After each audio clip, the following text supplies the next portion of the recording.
Programme ഇവിടെ സംഘടിപ്പിച്ചിട്ടുള്ളത് ഒരു ആദർശ പ്രബോധന കൂട്ടായ്മയാവുന്ന വിസ്ഡം ഇസ്ലാമിക് ഓർഗനൈസേഷന്റെ കൊച്ചു സംഘമാണ്.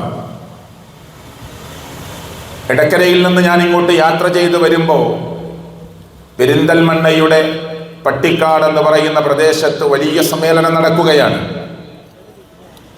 സമസ്തയുടെ ജാമിയയുടെ സമ്മേളനം നടക്കുകയാണ്. സമ്മേളനങ്ങൾ എല്ലാവരും സംഘടിപ്പിക്കട്ടെ. വളരെ തിരക്കേറിയ ആൾക്കൂട്ടവും അതുപോലെ തന്നെ ഗതാഗത കുരുക്കുകളുമൊക്കെയാണ് ആ പ്രദേശത്തുള്ളത്. അത്രമാത്രം ജനങ്ങൾ ആ സമ്മേളനത്തിൽ പങ്കെടുക്കുന്നുണ്ട്, തർക്കമില്ല. പക്ഷേ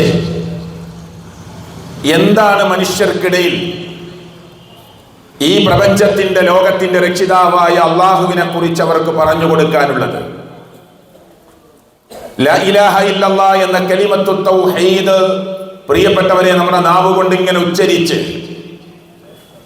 നമ്മുടെ വിരൽ തുമ്പുകൾ ഉപയോഗിച്ചുകൊണ്ട് ദിക്റുകൾ, പ്രാർത്ഥനകൾ നിരന്തരമായി നാം നിർവഹിക്കുമ്പോൾ ലോകൈകനാഥനായ അള്ളാഹു അത് സ്വീകരിക്കണം എന്നത് നമ്മുടെ മനസ്സ് ആത്മാർത്ഥമായി ആഗ്രഹിക്കുന്ന, കൊതിക്കുന്ന ഒന്നല്ലേ? അത് സ്വീകരിക്കുവാനുള്ള മാനദണ്ഡം ഓരോ മുസ്ലിമും പാലിച്ചിട്ടുണ്ടോ എന്ന് പരിശോധനയ്ക്ക് വിധേയമാക്കേണ്ടതല്ലേ? ലാ ഇലാഹ ഇല്ലല്ലാഹ് എന്ന കലിമത്തു തൗഹീദ് അത് പറയാനും അത് പഠിപ്പിക്കാനുമാണ് നമ്മുടെ എല്ലാ വേദികളും സത്യത്തിൽ ഒരുങ്ങുന്നത്.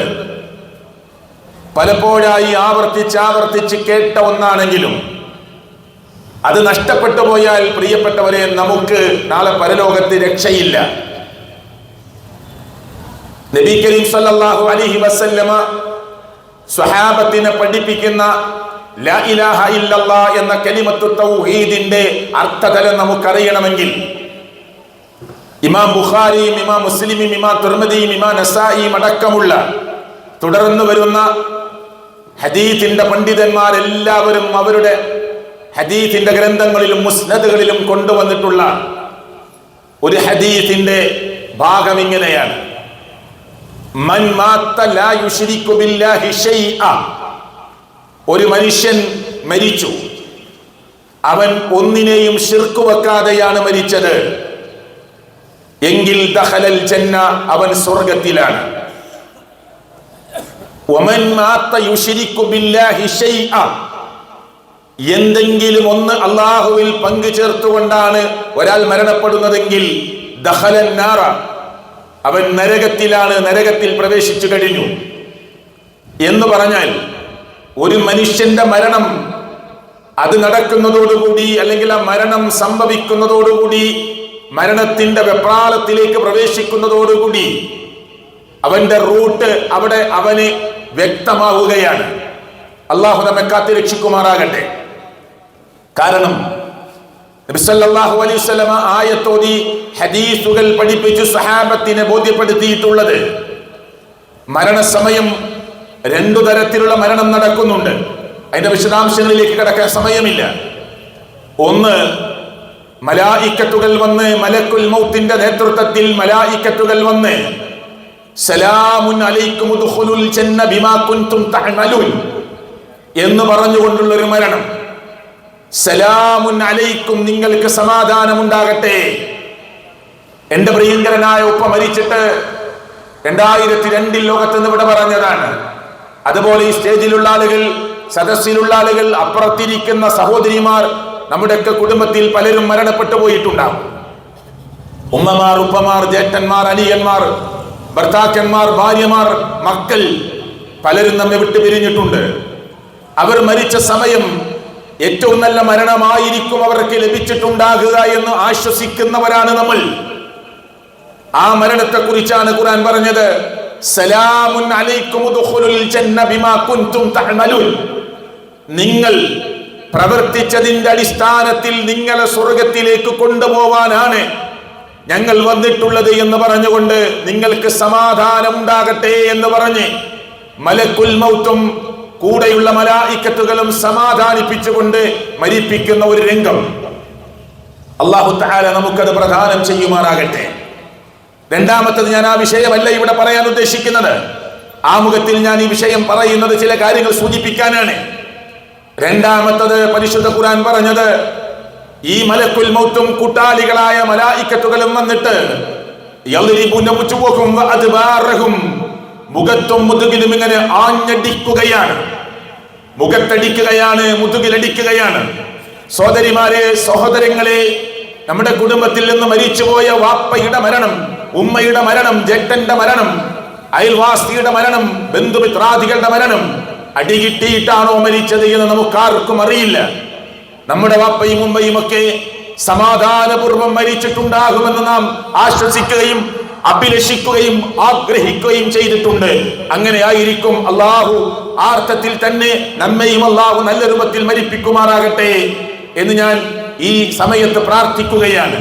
എന്നാൽ ഓപ്പോസിറ്റുള്ള ടീമിനെ, അള്ളാഹു ഇഷ്ടപ്പെടാത്ത ടീമിന്റെ മരണം പറയുമ്പോ മുഖത്തും മുതുകിലും ഇങ്ങനെ അടിക്കുകയാണ്.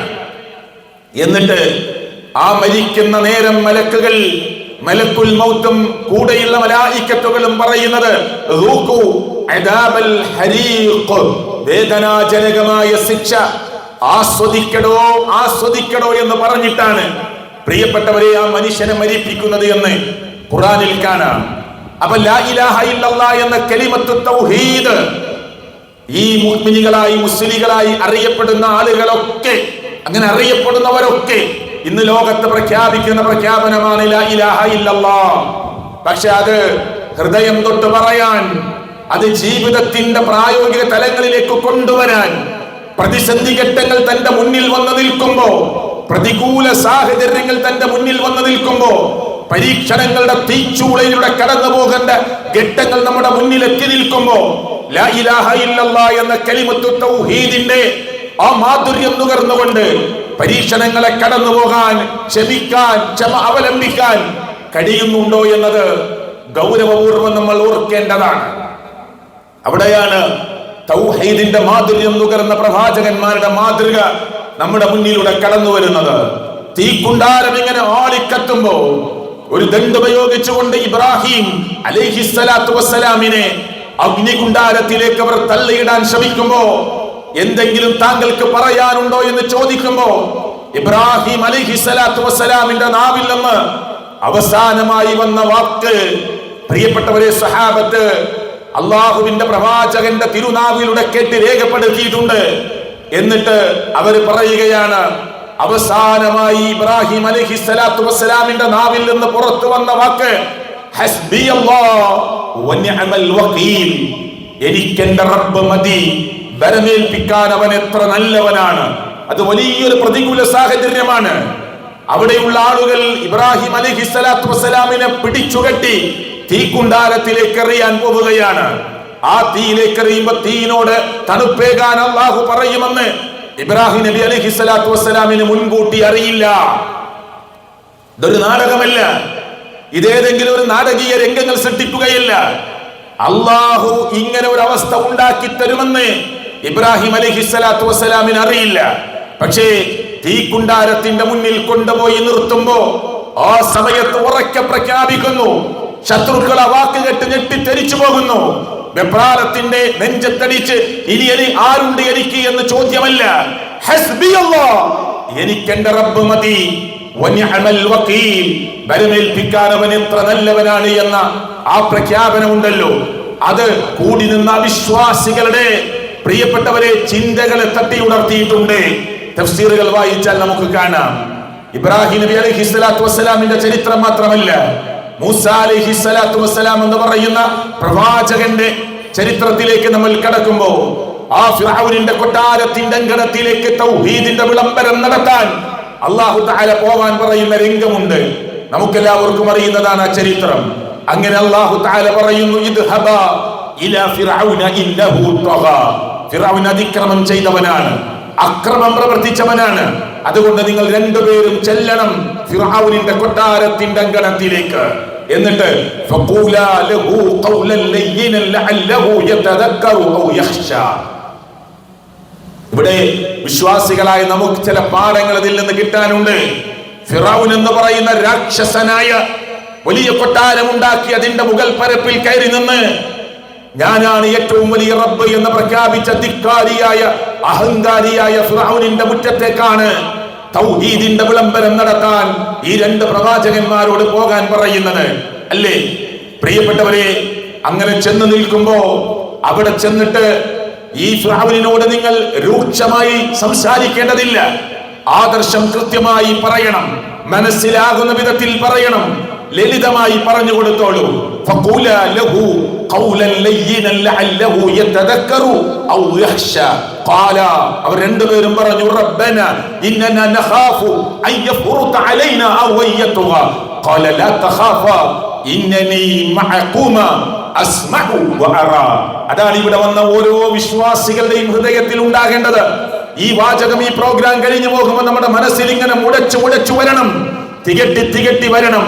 ആ രാക്ഷസനായ ഫിർഔനിന്റെ മുറ്റത്തേക്ക് ചെന്ന് തൗഹീദ് പറയാൻ അല്ലാഹു ആവശ്യപ്പെടുമ്പോ നാവിന്റെ കെട്ടിക്കുടുക്ക് വിക്കുള്ള ആ പ്രശ്നമുള്ള മൂസ അലൈഹിസ്സലാത്തു വസ്സലാം റബ്ബിനോട് പറയുകയാണ്, റബ്ബേ ഫിർഔനിന്റെ മുന്നിലേക്കാണ് ഞാൻ പോകുന്നത്, നീ പറഞ്ഞിട്ടാണ് പോകുന്നത്, എന്റെ നാവിന് കെട്ടിക്കൊടുക്കണ്ട്. ഫിർഔൻ ആക്ഷേപിക്കുന്നവനാണ്, കളിയാക്കുന്നവനാണ്, പരിഹസിക്കുന്നവനാണ്. അതുകൊണ്ട് റബ്ബേ റബ്ബിശ്റഹ് ലി സദ്രി വയസ്സിർ ലി അംരി വഹ്ലുൽ ഉഖ്ദതം മിൻ ലിസാനി യഫ്ഖഹു ഖൗലി. ലേ പടച്ചോനെ, ഞാൻ പറയുന്നത് മനസ്സിലാക്കാനുള്ള ഒരു സാഹചര്യം അത് ഉണ്ടാക്കി തരണേ റബ്ബേ. എന്റെ നാവിന്റെ കെട്ടുകുടുക്ക് ഈ വിക്ക് അഴിച്ചു മാറ്റണേ അല്ലാഹ്. എന്റെ ഹൃദയത്തിന് നീ വിശാലത നൽകണേ റബ്ബേ. ഇങ്ങനെ പ്രാർത്ഥിച്ച് എന്റെ സഹോദരനായ ഹാറൂനെ എന്റെ കൂടെ നിശ്ചയിച്ചു തരണേ റബ്ബേ. ഇങ്ങനെ പ്രാർത്ഥിച്ചിട്ടാണ് അവർ ഇറങ്ങുന്നത്. അല്ലാഹു ആ പ്രാർത്ഥനയ്ക്ക് ഉത്തരം നൽകി. രണ്ടുപേരോടും പോവാൻ പറയുകയാണ്, ഇദ്ഹബാ ഇലാ ഫിർഔന ഇന്നഹു തഗാ.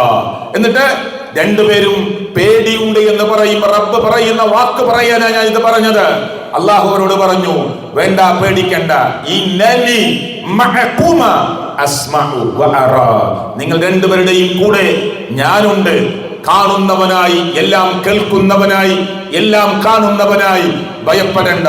ഏറ്റവും വലിയ ധിക്കാരിയായ അഹങ്കാരിയായ ഗർവിന്റെ, പൊങ്ങച്ചത്തിന്റെ, ധിക്കാരത്തിന്റെ, അഹംഭാവത്തിന്റെ ഏറ്റവും വലിയ മൂർത്തിഭാവമായി നിൽക്കുന്ന ഫിർഔനിന്റെ മുന്നിലേക്ക് ചെല്ലാൻ പറയുമ്പോഴും പടച്ചവൻ പറയുന്നു, ഭയപ്പെടണ്ട, ധൈര്യമായി പോയിക്കോളൂ. നിങ്ങൾ രണ്ടുപേരും ഒറ്റക്കല്ല പോകുന്നത്. ഇന്നനി മഅകുമ, നിങ്ങൾ രണ്ടുപേരുടെയും കൂടെ ഞാനുണ്ട്. അസ്മഉ വഅറാ, കാണുന്നവനായി, കേൾക്കുന്നവനായി. അവിടെ എത്തി രണ്ടുപേരും ഫിർഔനിനോട് സംസാരിക്കാൻ തുടങ്ങുമ്പോ ഫിർഔനിന് അറിയാം മൂസാ നബിക്ക് വിക്കുണ്ട് എന്ന്. കൊട്ടാരത്തിൽ വളർന്നതാണ് മൂസാ അലൈഹിസ്സലാത്തു വസ്സലാം. ആൾക്കൂട്ടത്തിന്റെ നടുവിൽ വെച്ച് ഈ മൂസാ നബി അലൈഹിസ്സലാത്തു വസ്സലാമിനെ ഒന്ന് അപമാനിക്കണം, ഒന്ന് ഇൻസൾട്ട് ചെയ്യണമെന്നത് ഫിർഔനിന്റെ തീരുമാനത്തിലുള്ളതാണ്. അതുകൊണ്ട് ഫിർഔൻ ഉടനെ ചോദിച്ചു, ഖാല ഫമർ റബ്ബുകുമാ യാ മൂസ. നിങ്ങൾ രണ്ടുപേരും വന്നിട്ടുണ്ടല്ലോ, നിങ്ങൾ രണ്ടുപേരുടെയും റബ്ബ് ആരാണ്? ഉത്തരം ആര് പറയണം? വിക്കുള്ള മൂസാ നബി അലൈഹിസ്സലാത്തു വസ്സലാം പറയണം. തഫ്സീർ പറയാ, അതിനാണ് ഫിർഔൻ എന്ത് വിളിച്ചത്? ഖാല ഫമർ റബ്ബുകുമാ എന്ന് ചോദിച്ചാൽ മതി. നിങ്ങൾ രണ്ടുപേരുടെയും റബ്ബ് ആരാണ് എന്ന് ചോദിച്ചാൽ മതി. രണ്ടുപേരിൽ ആർക്ക് ഉത്തരം പറയാം? ഹാറൂൻ ഉത്തരം പറയരുത്, അലൈഹിസ്സലാത്തു വസ്സലാം ഉത്തരം പറയാൻ പാടില്ല. വാക്ചാരുതയുള്ള പ്രവാചകനാണത്, നല്ല വാഗ്മിയാണ്, നന്നായി സംസാരിക്കാൻ കഴിവുള്ള ആളാണ്. ഫിർഔൻ അറിയാം. അതുകൊണ്ട് ഫിർഔൻ ആളുകളുടെ കൂട്ടത്തിൽ ഒന്ന് മൂസാ നബിയെ ഒന്ന് തരം താഴ്ത്താൻ വേണ്ടിയാണ് എന്ത് ചോദിച്ചത്? തഫ്സീർ പറഞ്ഞതാ, എന്റെ ഇഷ്ടപ്രകാരം പറയുകയില്ല. ഖാല ഫമർ റബ്ബുകുമാ യാ മൂസ. ഓ മൂസ, ആരാണ് നിങ്ങൾ രണ്ടുപേരുടെയും റബ്ബ്? അപ്പൊ മൂസാ നബി അലൈഹിസ്സലാത്തു വസ്സലാം ഉത്തരം പറയാതെ ഹാറൂൻ അലൈഹിസ്സലാത്തു വസ്സലാം ഉത്തരം പറഞ്ഞാൽ ഫിർഔൻ ധിക്കാരിയാണ്, അഹങ്കാരിയാണ്, ചോദിച്ചവൻ പറയട്ടെ എന്ന് പറയും. അതിനാ പേര് വിളിച്ചതെന്ന് തഫ്സീർ. പക്ഷേ ലോകരക്ഷിതാവായ റബ്ബ് നാവിന്റെ കെട്ടിക്കുടുക്കഴിച്ചു മാറ്റി. അതേ മൂസാ അലൈഹിസ്സലാത്തു വസ്സലാം എന്ന് പറയുന്ന പ്രവാചകൻ അവിടെ വെച്ച് ഫിർഔനിന്റെ മുമ്പിൽ പറയുന്നു, റബ്ബിനെ പരിചയപ്പെടുത്തുന്നു. റബ്ബുനല്ലദീ അഅതാ കുല്ല ശൈഇൻ ഖൽഖഹു സുമ്മ ഹദാ. ഓ ഫിർഔനേ, ഞങ്ങൾ റബ്ബ് എന്ന് പറഞ്ഞാൽ സൃഷ്ടിക്കുക മാത്രമല്ല, ഒരു പശുവിനെ ഒരു നാക്കാലിയെ, ഒരു ആടുമാടിനെ, അല്ല ഇവിടുത്തെ ചെറുപ്രാണികളെ, അതല്ല മറ്റ് തേട്ടകളുള്ള ജീവജാലങ്ങളെ, അതല്ലെങ്കിൽ പക്ഷിലതാദി സസ്യലതാദികളെ, മറ്റു ജന്തു ലോകത്തുള്ളവരെ സൃഷ്ടിക്കുക മാത്രമല്ല, പിന്നെ സൃഷ്ടിച്ചതിന് ശേഷം അതിന് എങ്ങനെ മുന്നോട്ട് പോകണമെന്ന മാർഗനിർദ്ദേശം നൽകിയവനാണ്. ഒരു പശു പ്രസവിച്ചു കുഞ്ഞു വെള്ളത്തിലേക്ക് വീണാൽ ആരും അതിനെ നീന്താൻ പഠിപ്പിക്കേണ്ട, നീന്തി കരയിലേക്ക് വരും. ഒരു കുരുവി തെങ്ങിന്റെ ഓലയിൽ ചെന്ന് കൂടുകൂട്ടാൻ അതിന് ഒരു എഞ്ചിനീയറിംഗിന്റെ കോഴ്സിനും പോകേണ്ട ആവശ്യമില്ല. അതിനറിയാം എങ്ങനെ കൂടുകൂട്ടണമെന്ന്. അല്ലെ, ബീബർ എന്ന് പറയുന്ന കൊച്ചു മൃഗം അതിന്റെ കൂർത്ത പല്ലുപയോഗിച്ച് വാളുകൾ കൊണ്ട് മുറിച്ചെടുക്കുന്നത് പോലെ വലിയ മരത്തെ കാർന്നെടുത്ത വെള്ളത്തിലേക്ക് തള്ളിയിട്ട് കൊണ്ടുപോയി കൂടുകെട്ടാൻ ബീവറിനാരും പരിശീലനം കൊടുക്കേണ്ട ആവശ്യമില്ല. ഇല്ല, ആർട്ടിക്കിൽ നിന്ന് അന്റാർട്ടിക്കയിലേക്ക് പറന്നു പോകുന്ന ദേശാടന പക്ഷികൾക്ക് റൂട്ട് തെറ്റാതെ തിരിച്ചു പറക്കാനും ലക്ഷ്യം വെച്ച സ്ഥലത്തേക്ക് പറക്കാനും ആരും പഠിപ്പിക്കേണ്ട ആവശ്യമില്ല. റബ്ബുനല്ലദീ അഅ്താ കുല്ല ശൈഇൻ ഖൽഖഹു സുമ്മ ഹദാ. അതാ ഉത്തരം. എത്ര സമയം പറയാ, നമുക്ക് മർമ്മങ്ങൾ ചിലത് പറയാനുണ്ട്. ഞാൻ വിശദീകരണത്തിലേക്ക് കടക്കുന്നില്ല. ഞങ്ങളുടെ റബ്ബ് എന്ന് പറഞ്ഞാൽ സൃഷ്ടിക്കുക മാത്രമല്ല, അതിനുവേണ്ട മാർഗനിർദ്ദേശം നൽകി ജനിതക കോഡിൽ ഓരോ ജീവിക്കും ജീവജാലങ്ങൾക്കും എങ്ങനെ മുന്നോട്ട് പോകണം, എങ്ങനെ ജീവിക്കണമെന്നത് കൃത്യമായ മാർഗനിർദ്ദേശം നൽകിയിട്ടുണ്ട് എന്ന് മൂസാ അലൈഹിസ്സലാത്തു വസ്സലാം ഫിർഔനിന്റെ മുന്നിൽ പറയുമ്പോ, ഇതാ ഇതുവരെ നടന്നു വന്ന പാരമ്പര്യമായി ആ നാട്ടിലാളുകൾ കണ്ടതും കേട്ടതുമായ കാര്യങ്ങൾക്കെതിരായി മൂസാ അലൈഹിസ്സലാത്തു വസ്സലാം അല്ലാഹുവിന്റെ വഹ്ദാനിയത്ത് തൗഹീദ് പറയുമ്പോ ആളുകളെ പിടിച്ചു നിർത്താൻ അടുത്ത ചോദ്യം വന്നു. ആരിൽ നിന്ന്? ഫിർഔനിൽ നിന്ന്. ആ ചോദ്യം ഇന്നും നമ്മുടെ നാടുകളിൽ ഇങ്ങനെ കേൾക്കാറുണ്ട്. നിങ്ങളൊക്കെ പറയുന്നതാണ് ശരിയെങ്കിൽ ഞങ്ങളുടെ വാപ്പയുടെ അവസ്ഥ എന്താണ്, വല്ലിപ്പയുടെ അവസ്ഥ എന്താണ്, അതിനു മുമ്പേ മരിച്ചുപോയ പണ്ഡിതന്മാരുടെ അവസ്ഥ എന്താണ്, കാരണവന്മാരുടെ അവസ്ഥ എന്താണ്? ഇതേ ചോദ്യം ഫിർഔൻ മൂസാ അലൈഹിസ്സലാത്തു വസ്സലാമിനോടും ഹാറൂൻ അലൈഹിസ്സലാത്തു വസ്സലാമിനോടും ചോദിച്ചു. എന്താ ചോദിച്ചത്? ഖാല ഫമാ ബാലുൽ ഖുറൂനിൽ ഊലാ. ഓ മൂസാ അലൈഹിസ്സലാത്തു വസ്സലാമിനോട് ഫിർഔൻ ചോദിച്ചതാണ്, ഇങ്ങനെയാണ് അവസ്ഥയെങ്കിൽ ഞങ്ങളുടെ മുൻഗാമികളായ ഞങ്ങളുടെ വാപ്പമാരുടെ അവസ്ഥ എന്താണ്, ഞങ്ങളുടെ കാരണവന്മാരുടെ അവസ്ഥ എന്താണ്, കഴിഞ്ഞുപോയ നൂറ്റാണ്ടുകളിൽ ഈ മണ്ണ് വിട്ട് പിരിഞ്ഞവരുടെ അവസ്ഥ എന്താണ്? മൂസാ നബി അലൈഹിസ്സലാത്തു വസ്സലാം ഫിർഔനിന്റെ റൂട്ട് മാറ്റി വിഷയത്തിൽ നിന്ന് തെന്നിപ്പിക്കുന്നതിൽ നിന്ന് കൊടുക്കാതെ വളരെ ഷോർട്ടായി ഉത്തരം പറഞ്ഞു കൊടുത്തു. എന്താ പറഞ്ഞത്? ഖാല ഇൽമുഹാ ഇൻദ റബ്ബി. ഫിർഔനെ, നമ്മൾ ഈ വിഷയത്തിൽ തർക്കിക്കേണ്ട ആവശ്യമില്ല. ഞങ്ങൾ വന്നത് നിങ്ങളോട് സംസാരിക്കാനാ, ഇപ്പൊ ഇവിടെ നിൽക്കുന്നവരോട് സംസാരിക്കാനാ, അള്ളാന്റെ വഹ്ദാനിയത്ത് പറയാനാ. കഴിഞ്ഞു പോയവരെ കുറിച്ചാണോ ചർച്ച? നമുക്ക് ചർച്ച ചെയ്യേണ്ട ആവശ്യമില്ല. ഖാല ഇൽമുഹാ ഇൻദ റബ്ബി. അതിനെ കുറിച്ചുള്ള അറിവ് അള്ളാഹുവിന്റെ പക്കലുണ്ട്. റബ്ബിന് പഴക്കില്ല ഫിർഔനെ, റബ്ബ് മറക്കില്ല ഫിർഔനെ. അതുകൊണ്ട് മറക്കാത്ത, പിഴക്കാത്ത, തെറ്റു സംഭവിക്കാത്ത, അബദ്ധം സംഭവിക്കാത്ത ലോകത്തിന്റെ രക്ഷിതാവിന്റെ പക്കലുണ്ട് അവരെ കുറിച്ചുള്ള അറിവ്. അതിന് നമ്മൾ സമയം കളയേണ്ടതില്ല എന്ന് മൂസാ അലൈഹിസ്സലാത്തു വസ്സലാം ഫിർഔനിന്റെ മുമ്പിൽ പറയുന്നത് സാന്ദർഭികമായി ഞാൻ ഓർമ്മപ്പെടുത്തിയതാണ്. പ്രിയപ്പെട്ടവരെ, ഞാൻ എന്താ ഇങ്ങനെ തുടങ്ങിയത്?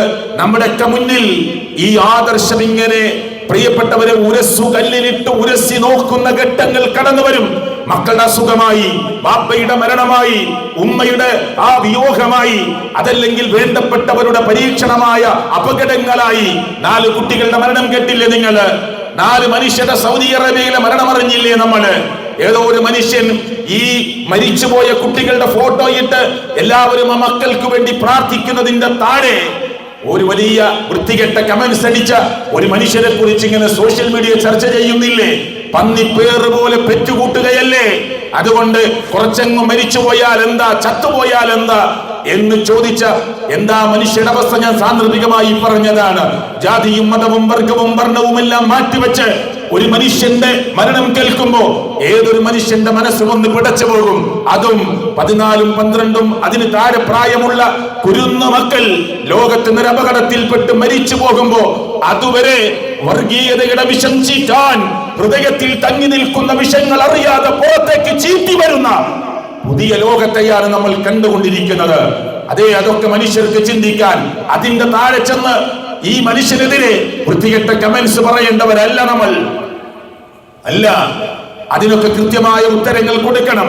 പക്ഷെ വൃത്തികെട്ട കമന്റ്സ് പറയേണ്ടവരല്ല, വൃത്തികെട്ട ശൈലി സ്വീകരിക്കേണ്ടവരല്ല നമ്മൾ. അവിടെ നാം പക്വതയുള്ളവരായി, പരിപക്വതയുള്ളവരായി മാറണമെന്ന് സാന്ദർഭികമായി ഓർമ്മപ്പെടുത്തുകയാണ്. മരണം ഇങ്ങനെ നമ്മളെ അറിയിക്കുന്നത് എന്താ? ഈ ലോകത്തിന്റെ നൈമിഷികതയെ കുറിച്ചാണ്, ഈ ലോകത്തിന്റെ നശ്വരതയെ കുറിച്ചാണ്, അത് വരാനിരിക്കുന്ന ലോകത്തിന്റെ അനശ്വരതയെ കുറിച്ചാണ്, അനന്തമായ ലോകത്തെ കുറിച്ചാണ്, ഒരിക്കലും തീർന്നു പോകാത്ത ലോകരക്ഷിതാവായ റബ്ബിന്റെ നീതിപൂർവമായ കോടതിയെ കുറിച്ചാണ്. ഓരോ മനുഷ്യന്റെ മനസ്സിലും മരണവാർത്തകളും അപകടങ്ങളും കേൾക്കുമ്പോ അവിടെയും ഇവിടെയും ഒക്കെ ഭൂമി കുലുക്കങ്ങളും അഗ്നിപർവ്വത സ്ഫോടനങ്ങളും അതല്ലെങ്കിൽ ഏതെങ്കിലും അർത്ഥത്തിലുള്ള മണ്ണിടിച്ചിലുകളും ഒക്കെ ഉരുൾപൊട്ടലുകളും ഒക്കെ കേൾക്കുമ്പോ നമ്മുടെ മനസ്സുകളിൽ ഓടി വരേണ്ടത്, റബ്ബേ ഇതെത്ര നശ്വരമാണ്, ഈ ലോകത്തെ ജീവിതം എത്ര നിസ്സാരമാണ്, വരാനിരിക്കുന്ന ലോകത്തിന് വേണ്ടി എന്ത് സമ്പാദിച്ചു എന്ന ഒരാലോചനയാണ് നമ്മുടെ ഹൃദയത്തിലേക്ക് പ്രിയപ്പെട്ടവരെ കടന്നു വരേണ്ടത്. എന്റെ നാടിന്റെ അപ്പുറം 85 കിലോമീറ്റർ ദൂരെ കിടക്കുന്ന വയനാടിന്റെ മുണ്ടക്കയിലും അല്ലെ ചൂരൽമലയിൽ നിന്ന് ഒരു ചെറിയ ചാല് പോലെ വിണ്ടുകീറിയതാണ് ലോകമാപ്പിൽ, അല്ല കേരളത്തിന്റെ മാപ്പിൽ അടയാളപ്പെടുത്താനുള്ളത്.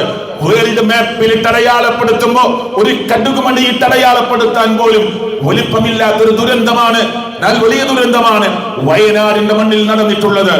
ആ ദുരന്തം ഓർക്കുമ്പോ നമ്മുടെ മനസ്സിലേക്ക് ഇങ്ങനെ ഖുർആനിന്റെ ഒരു വചനം ഓർമ്മ വരികയാണ്. ഒന്നരക്കൊരു സൗണ്ട് കേൾക്കുകയാണ്, കെട്ടിയിടാത്ത നാക്കാലികളൊക്കെ മലകയറുകയാണ്, പശുക്കൾ മലകയറി പോവുകയാണ്, പട്ടികൾ അവിടെ നിന്ന് എഴുന്നേറ്റ് പോവുകയാണ്. എന്നാൽ 2:30 വീണ്ടും അതാ ഒരു ശബ്ദം, ആ ശബ്ദത്തോടു കൂടി കല്ലുകളും മരങ്ങളും വീടുകളും തറകളും ഓടും കോൺക്രീറ്റ് സ്ലാബുകളും എല്ലാം അതിശക്തമായി കുത്തി ഒലിച്ച് താഴോട്ടിറങ്ങുകയാണ്.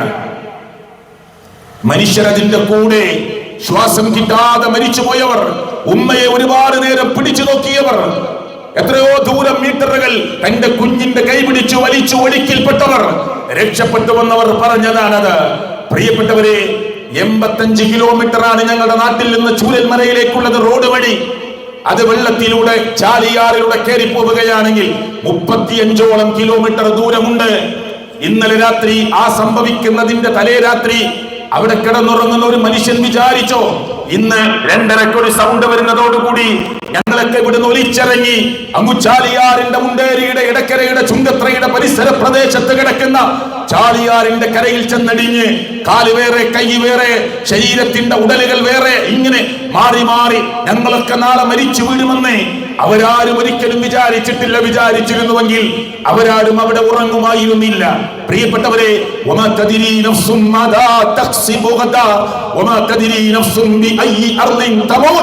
ആയത്തൊന്ന് ചേർത്ത് വെച്ച് നോക്കൂ നിങ്ങള്.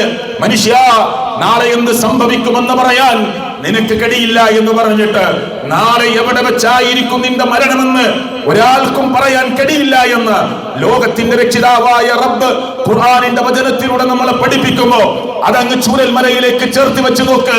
1:30 സൗണ്ട് കേട്ടിട്ടും സാരമില്ലെന്ന് വിചാരിച്ചുറങ്ങിയവർ അല്ലേ, പിറ്റേ ദിവസം അകിട് വീർത്ത പശു ആ ഒലിച്ചു പോയ വീടിന്റെ തറയോ വീടിന്റെ അടയാളങ്ങളോ ബാക്കിയില്ലാത്ത സ്ഥലത്ത് തന്റെ യജമാനനും ഒരു തൊഴുത്തിൽ കെട്ടിയിട്ട സ്ഥലത്ത് വന്നു നിൽക്കുന്ന ഒരു പശുവിനെ കണ്ടിട്ട് രക്ഷാപ്രവർത്തകന്മാർ അകിട് വീർത്ത് നിൽക്കുന്ന പശുവിന്റെ പാല് കറന്നു കൊടുത്ത് ആ പശുവിന് ആശ്വാസം ഉണ്ടായത് പത്രത്തിന് വലിയ ഹെഡിങ് ആയിരുന്നു. എങ്ങനെ?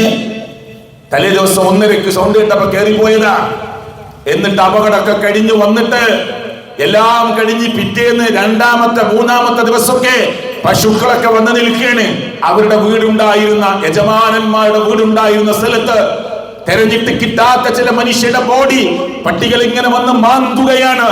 അവിടെ ഇറ്റാച്ചിയും JCBയും അവിടെ ഇങ്ങനെ തുരന്നെടുക്കുമ്പോ അവിടുന്ന് ഈ വീട്ടിലെ മനുഷ്യനെ കിട്ടുകയാണ്. ഈ പട്ടികൾ എവിടെയായിരുന്നു? ഈ പശുക്കൾ എവിടെയായിരുന്നു? നിങ്ങൾ ചിന്തിക്കുന്നുണ്ടോ? അള്ളാഹു പരീക്ഷിക്കാൻ ആഗ്രഹിക്കുന്നത് ബുദ്ധിശക്തിയും ചിന്താശക്തിയും വിവേചന ശക്തിയുമുള്ള മനുഷ്യരെയാണ്. ആ മനുഷ്യർക്കാണ് ബുദ്ധി കൊടുത്തിട്ടും ആലോചിക്കാത്തത്. മൃഗങ്ങൾക്ക് അങ്ങനെ വിവേചന ശക്തിയില്ല. അവർ പാവങ്ങളാണ്, നക്കാലികൾ. പാവപ്പെട്ട മനുഷ്യരും വൃദ്ധരായ മനുഷ്യരും ഒന്നും അറിയാത്ത എട്ടും പൊട്ടും തിരിയാത്ത കുട്ടികളും ഇവിടുത്തെ മിണ്ടാ പ്രാണികളും ഇല്ലായിരുന്നുവെങ്കിൽ മനുഷ്യരെ നിങ്ങൾ കാണിക്കുന്ന ക്രൂരതക്ക് സമയം തരുമായിരുന്നില്ല. അല്ലാഹ് ഉടനെ പിടികൂടുമായിരുന്നു. വൃത്തികേടുകൾ ഇങ്ങനെ അരങ്ങേറുകയല്ലേ. കോളേജിന്റെ ക്യാമ്പസുകൾ പരിശോധിച്ചാൽ, കല്യാണ പേക്കൂത്തുകൾ പരിശോധിച്ചാൽ പരിശോധിച്ചാൽ, പെണ്ണ് കാണൽ ചടങ്ങുകൾ പരിശോധിച്ചാൽ, ദൂർത്തിന്റെ പൊങ്ങച്ചത്തിന്റെ ഗർവിന്റെ പരിസരങ്ങൾ പരിശോധിച്ചാൽ, ലോകത്തിന്റെ രക്ഷിതാവ് നിങ്ങൾക്ക് സമയം തരുമായിരുന്നില്ല. ഒടിയും കുത്തിപ്പിടിച്ച് നടക്കുന്ന പ്രായമുള്ള വാപ്പയും ഉമ്മയും ഒന്നുമറിയാത്ത പിഞ്ചു പൈതലുകളും നാക്കാലികളും ഒക്കെ ഇവിടെ ഇല്ലായിരുന്നുവെങ്കിൽ നിങ്ങളെ എപ്പോഴോ പരീക്ഷിക്കുമായിരുന്നുവെന്ന് ലോകത്തിന്റെ രക്ഷിതാവായ റബ്ബിന്റെ പ്രവാചകനായ മുഹമ്മദ് റസൂൽ കരീം സല്ലല്ലാഹു അലൈഹി വസല്ലം നമ്മെ പഠിപ്പിച്ചതാണ് പ്രിയപ്പെട്ടവരെ. അവ ബുദ്ധി ആർക്കാ തന്നത്? മനുഷ്യർക്കാണ്. ഏത് ശരി, ഏത് തെറ്റ്, ഏത് ധർമ്മം, ഏത് അധർമ്മം, ഏത് നീതി, ഏത് അനീതി, ഏതാ വെളിച്ചം, ഏതാ ഇരുട്ട് തിരിച്ചറിയാനുള്ള കഴിവ് ലോകത്തിന്റെ രക്ഷിതാവായ റബ്ബ് മനുഷ്യരെ നമുക്കാണ് നൽകിയത്. എന്നിട്ടും ചിന്തിക്കാത്തവരുണ്ട് എന്ന് ഖുർആൻ പറഞ്ഞിട്ടില്ലേ? ലഹും ഖുലൂബ്, അവർക്ക് കൽബുകളുണ്ട്. മനുഷ്യരെ കുറിച്ചാ പറയുന്നത്. നല്ല കൽബ് കൊടുത്തിട്ട് ലാ യഫ്ഖഹൂന ബിഹാ, ആ കൽബ് കൊണ്ട് ചിന്തിക്കാത്ത കുറെ മനുഷ്യര്. വലഹും ആദാനുൻ, കർണപുടങ്ങളുണ്ട് അവർക്ക്. ലാ യസ്മഊന ബിഹാ, കേൾക്കുന്നില്ല അവര്. വലഹും അയ്യുനുൻ, അവർക്ക് കണ്ണുകളുണ്ട്. ലാ യുബ്സിറൂന ബിഹാ, കാണേണ്ടത് കാണുന്നില്ല അവർ. എന്നിട്ട് അല്ലാഹു പറഞ്ഞത് എന്താ? ഉലൈക കൽ അൻആം, അവർ നാക്കാലികളെ പോലെയാണ്.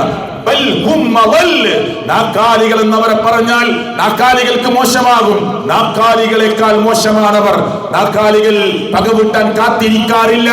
ഇല്ല, മകനോടുള്ള വെറുപ്പ് തീർക്കാൻ 80 വയസ്സുള്ള മനുഷ്യൻ പെട്രോൾ കുപ്പിയിൽ ശേഖരിച്ചു വെച്ച് ആ മകന്റെ ഭാര്യയും 2 പെൺകുട്ടികളും ജീവിക്കുന്ന റൂമിലേക്ക് ജനൽ വഴി പെട്രോൾ ആ റൂമിലേക്ക് ഒഴിച്ച് ബെഡ് കത്തിച്ച് 4 മനുഷ്യർ ബാത്റൂമിലേക്ക് രക്ഷയ്ക്ക് വേണ്ടി കയറി ശ്വാസം കിട്ടാതെ പുക ശ്വസിച്ച് മരിച്ച ആ 4 മനുഷ്യരുടെ ബോഡി അവരെന്തൊക്കെയോ പറഞ്ഞ് അതേ രക്ഷയില്ല, വാതിൽ തുറക്കാൻ കിട്ടുന്നില്ല, ആളിക്കത്തുകയാണ് റൂം. അത് ഫോണെടുത്ത് അയൽവാസിക്ക് വിളിക്കുമ്പോ അയൽവാസി ഓടി വരുമ്പോ ആ മനുഷ്യനെയും പെട്രോൾ കുപ്പി കാണിച്ച് പേടിപ്പിച്ച് തിരിച്ചോടിക്കുന്ന ആ ചെറുപ്പക്കാരന് ജന്മം നൽകിയ വാപ്പയാണ് എന്ന് പരിചയപ്പെടുത്തുന്ന 80-കാരന് എങ്ങനെയാവാൻ സാധിച്ചു? അങ്ങനെ അവരുടെ ബോഡി പുറത്തെടുത്തവർ ലോകത്തോട് പറഞ്ഞത് 4 പേരും ഇങ്ങനെ കെട്ടിപ്പിടിച്ചിട്ടായിരുന്നു ബാത്റൂമിൽ കിടന്നിരുന്നത്.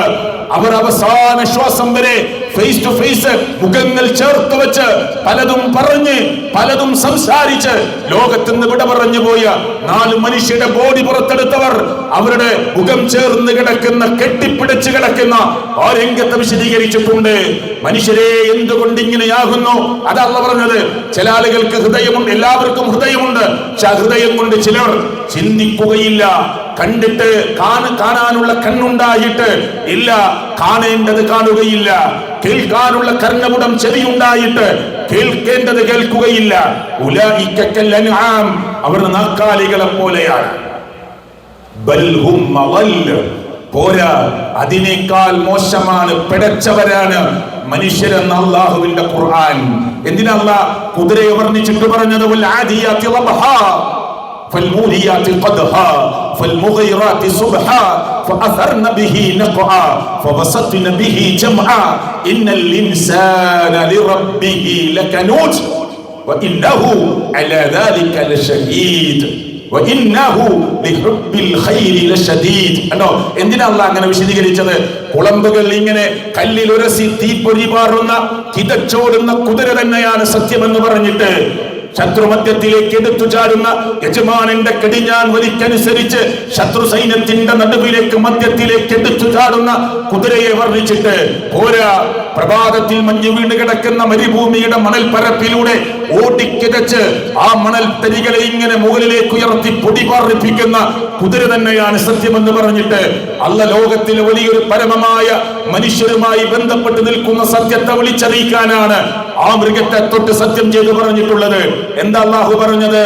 മനുഷ്യനുണ്ടല്ലോ, അവനവന്റെ റബ്ബിനോട് നന്ദി കെട്ടവൻ തന്നെ.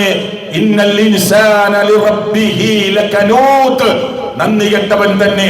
ഈ നന്ദികേടിന് ഇനിയൊരു പദം പ്രയോഗിക്കാനില്ല. അവരെ എല്ലാ അർത്ഥത്തിലുമുള്ള ഗ്രാമറ്റിക്കലായ എല്ലാം ചേർത്തിട്ടാണ് അല്ല പറഞ്ഞത്. തീർച്ച, ഉറപ്പ്, മനുഷ്യൻ അവന്റെ റബ്ബിനോട് നന്ദി കെട്ടവനാണ്. അതിനു സാക്ഷി അവൻ തന്നെയാണ്. മനുഷ്യരെ, അള്ളാഹുവിനോട് നന്ദികേട് കാണിക്കുന്നു മനുഷ്യർ ലോകത്ത്. റബ്ബിനോട് നന്ദികേട് കാണിക്കുന്നു. ഇരുട്ട് വന്നാൽ റബ്ബിനെ ഓർക്കുന്നില്ല. പാതിരാത്രികളിൽ അള്ളാഹുവിനെ ഓർക്കുന്നില്ല. ഇല്ല. നന്ദികേടിന്റെ എല്ലാ മേഖലകളിലും മനുഷ്യൻ ഇങ്ങനെ കൂത്താടിക്കൊണ്ടിരിക്കുകയാണ്. അതെ, ഇത് മനുഷ്യനെ കുറിച്ച് ചിന്തിച്ചാൽ മതി. അവന്റെ തലയും ഞാൻ വിശദീകരിക്കുന്നില്ല. അവന്റെ തലച്ചോറും അവന്റെ കണ്ണും അവന്റെ മൂക്കും അവന്റെ ഈ ചുരുണ്ട് കിടക്കുന്ന ചെവിയും അതേ ആന്തരിക അവയവങ്ങളും വാൾവുകളും ആമാശയവും അവന്റെ വിരൽ തുമ്പുകളും അവന്റെ വിരൽ മടക്കാനുള്ള കഴിവുകളും അവന്റെ ഓരോ സന്ധികളുമൊക്കെ പരിശോധനയ്ക്ക് വിധേയമാക്കിയാൽ അറിയാതെ മനുഷ്യന്റെ നാവ് പറഞ്ഞു പോകും സുബ്ഹാനല്ലാഹ്, റബ്ബേ നീ എത്ര പരിശുദ്ധനാണ്, സുബ്ഹാനല്ലാഹി വബിഹംദിഹി സുബ്ഹാനല്ലാഹിൽ അസീം ലാ ഹൗല വലാ ഖുവത ഇല്ലാ ബില്ലാഹ്. മനുഷ്യൻ അറിയാതെ അവന്റെ നാവ് കൊണ്ട് ലോകത്തിന്റെ രക്ഷിതാവായ അണ്ടഘടാഹങ്ങളുടെ അധിപനായ പ്രപഞ്ചത്തിന്റെ നാഥനായ റബ്ബിനെ വാഴ്ത്തി പറയും, പുകഴ്ത്തി പറയും. അവന്റെ മുമ്പിൽ അവൻ ഇങ്ങനെ അറിയാതെ സുജൂദിലേക്ക് പോകും. കാരണം അവനെ കുറിച്ചൊന്ന് ആലോചിക്കണം. ആരായിരുന്നു അവൻ? ഇപ്പോൾ എന്തിൽ നിൽക്കുന്നു? എവിടെ നിൽക്കുന്നു? എത്ര പ്രായമായി? അവന്റെ ആരോഗ്യ ദൃഢഗാത്രത. എത്രയോ കിഡ്നി രോഗികൾ, എത്രയോ ക്യാൻസർ രോഗികൾ, എത്രയോ അപൂർവമായ രോഗങ്ങൾ, എല്ല് മുറിഞ്ഞു പോകുന്ന അസുഖമുള്ള കുട്ടികൾ, അല്ലെ, ഒരൊറ്റ ഡോസ് മരുന്നിന് 18 കോടി വേണമെന്ന് പറഞ്ഞ കുട്ടികൾ. പ്രിയപ്പെട്ടവരെ, ഞാൻ എത്ര ഭാഗ്യവാനാണ്, ഞാൻ എത്ര ഭാഗ്യവാനാണ്. നിരാശ തോന്നുന്നുണ്ടോ ഹൃദയത്തിൽ? എനിക്കൊരു ഓടിട്ട വീടേ ഉള്ളൂ. നിരാശ തോന്നുന്നുണ്ടോ ഹൃദയത്തിൽ? എനിക്കൊരു ചെറിയ വാഹനമേ ഉള്ളൂ. നിരാശ തോന്നുന്നുണ്ടോ ജീവിതത്തിൽ? എന്റെ ജീവിതം എന്താ ഇങ്ങനെ?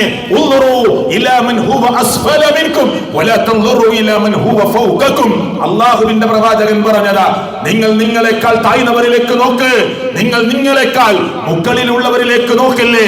അതാണ് നിനക്ക് റബ്ബ് തന്ന നിഅമത്തിനെ തിരിച്ചറിയാൻ, അതാണ് നിനക്ക് നിന്റെ റബ്ബ് തന്ന അപാരമായ കാരുണ്യത്തെ തിരിച്ചറിയാൻ, റബ്ബ് തന്ന മിന്നത്തിനെ തിരിച്ചറിയാൻ. അതാണ് നിനക്ക് ഏറ്റവും നല്ലത് എന്ന് കളവ് പറയാത്ത റസൂൽ കരീം സല്ലല്ലാഹു അലൈഹി വസല്ലം. ഇല്ലേ പ്രിയപ്പെട്ടവരെ? അപ്പൊ ഈ നന്ദികേട് മനുഷ്യരിങ്ങനെ ചെയ്തുകൊണ്ടിരിക്കുക. ആ നന്ദികേടിൽ ഏറ്റവും വലിയ നന്ദികേട് ഏതാ?